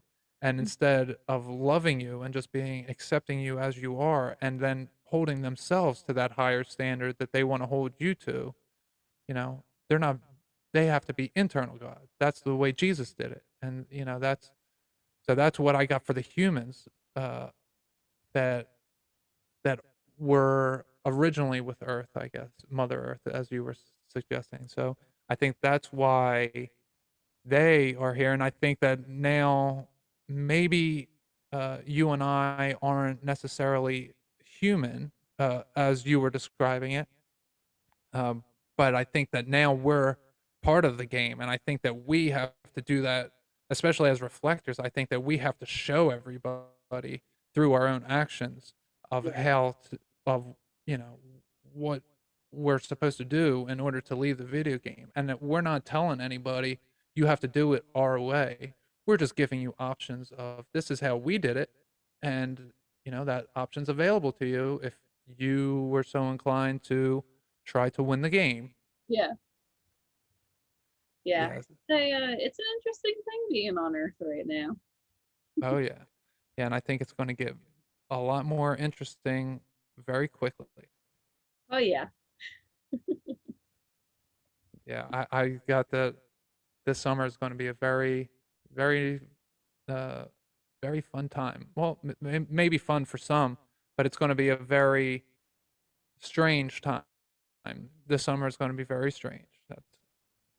Well, I That's can all I'll say on air with anyway. with the way that like the weather is all acting up and stuff in different places. Like I have friends in Oklahoma that said it's never rained this much in Oklahoma. I know down here in Florida, usually we don't have wet winters, and it was so wet here, and now it's so dry. So like something is going on all over the place. Like everything is kind of wonky. So I'm just along for the ride. Yeah, I relate to that very much. Um, so I think that's all I have for us. I mean, this was a great conversation. I think we've been on for close to 3 hours now. Yeah, it was great. Yeah, this was definitely a great conversation. Do you have anywhere where you want people to find you? They can find me on social media on Facebook. I'm under my first and last name, which is Rebecca Weiner, RebeccaWeiner. And then on Instagram, I am at Rebecca Preven, which is my middle name, RebeccaPreven, no spaces. And then my spiritual stuff is under at Fused by Rebecca Preven. So FUSED REBECCA PREVEN. I have infused candles, necklaces, soaps, all of that kind of stuff that you can get off of there. It's also on Facebook, but you can find me on basically all the stuff through that stuff. Are you doing currently doing QHHT past life regressions, or do you do Reiki actively? Um, I'm very selective with who I'll work on just because of energy wise. The Reiki and stuff has to be in person, so I do offer mobile in the Ocala area when I'm around. I do travel a lot because of the competitions, and then the QHHT and past life regressions, I prefer to do them in person just because through like video chat or Skype, there's a chance that you could get disconnected, and it would kind of suck if you have someone underneath and they're Yeah. wherever. And it's happened before to me. Thankfully, there were friends that happened to, and like they woke up on their own and then called me back, and they were like, "I don't know what happened." And I was like, "Oh, I'm glad you woke up." So again, that's all out of Ocala, but I'm traveling a little bit this summer, so those aren't as much. The candles and necklaces and soaps and stuff, those are all Reiki infused products. So they all come with mantras and instructions on how to activate them yourselves. All my energy is put into them, and then with your energy or whoever buys them's energy on top of that, that helps with manifestation, healing, and all that kind of stuff. So that's the most like powerful stuff, I guess you could say, that I have going right now. I will work on And people. that's on your Instagram? Yep, that's on my Instagram. That Yeah, and oh, when people do ask me to work on them, I like to show them how to work on themselves and open up their own channels and feel their own chakras, because like you and I've discussed, I think energy work should be shared with everyone, and everyone should have the ability to learn how to do it. That way you don't just go searching for someone to fix your problems, because at the end of the day, you're the only one that can really fix your own problems. But yeah, if anyone's interested in learning how to do that, I have a couple easy tips that I can shout out to you. So go ahead and give me a follow or shoot me a message. yeah, I would definitely, if anyone is saying, and who wouldn't be? I mean, this has been a fantastic conversation. She is very authentic, and I've been getting that more and more, is that the authenticity of everybody's showing through, that everyone's seeing through the veil of lies. And, you're coming on here, and like you just said, we have conversations before we came on, and we were talking about how some of the spiritual stuff kind of doesn't feel right to us the way that it's presented in general, and it's immediately someone sees a price tag and they're turned off to it forever, Mhm. or just the way that someone. It's unfortunate that that a new person might run into someone who's very egotistical and says it has to be this way, and then it turns that person off for a while.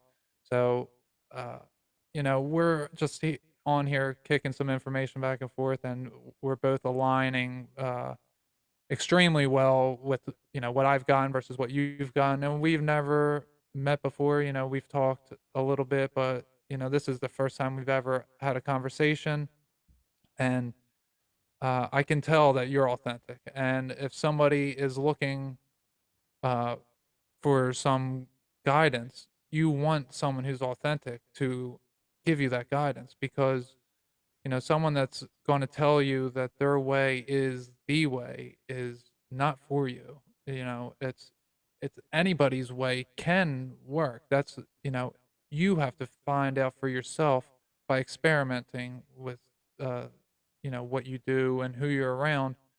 But you'll find out pretty quickly that if you're around authentic people, you're going to want to be around authentic people. Oh yeah. And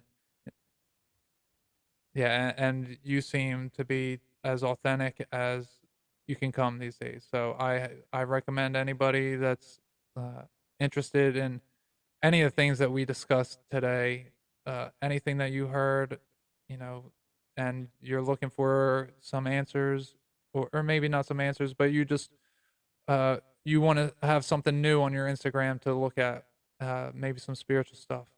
I would definitely look up Rebecca and just add that into your repertoire and contact this. You can contact me through my Gmail, which is the Great Chakra Awakening 777 at gmail.com. I have my website, the Great Chakra Awakening 777.podbean.com, where my Twitter is Walks with Nature 1, but there's no E on the end, and it's the number 1.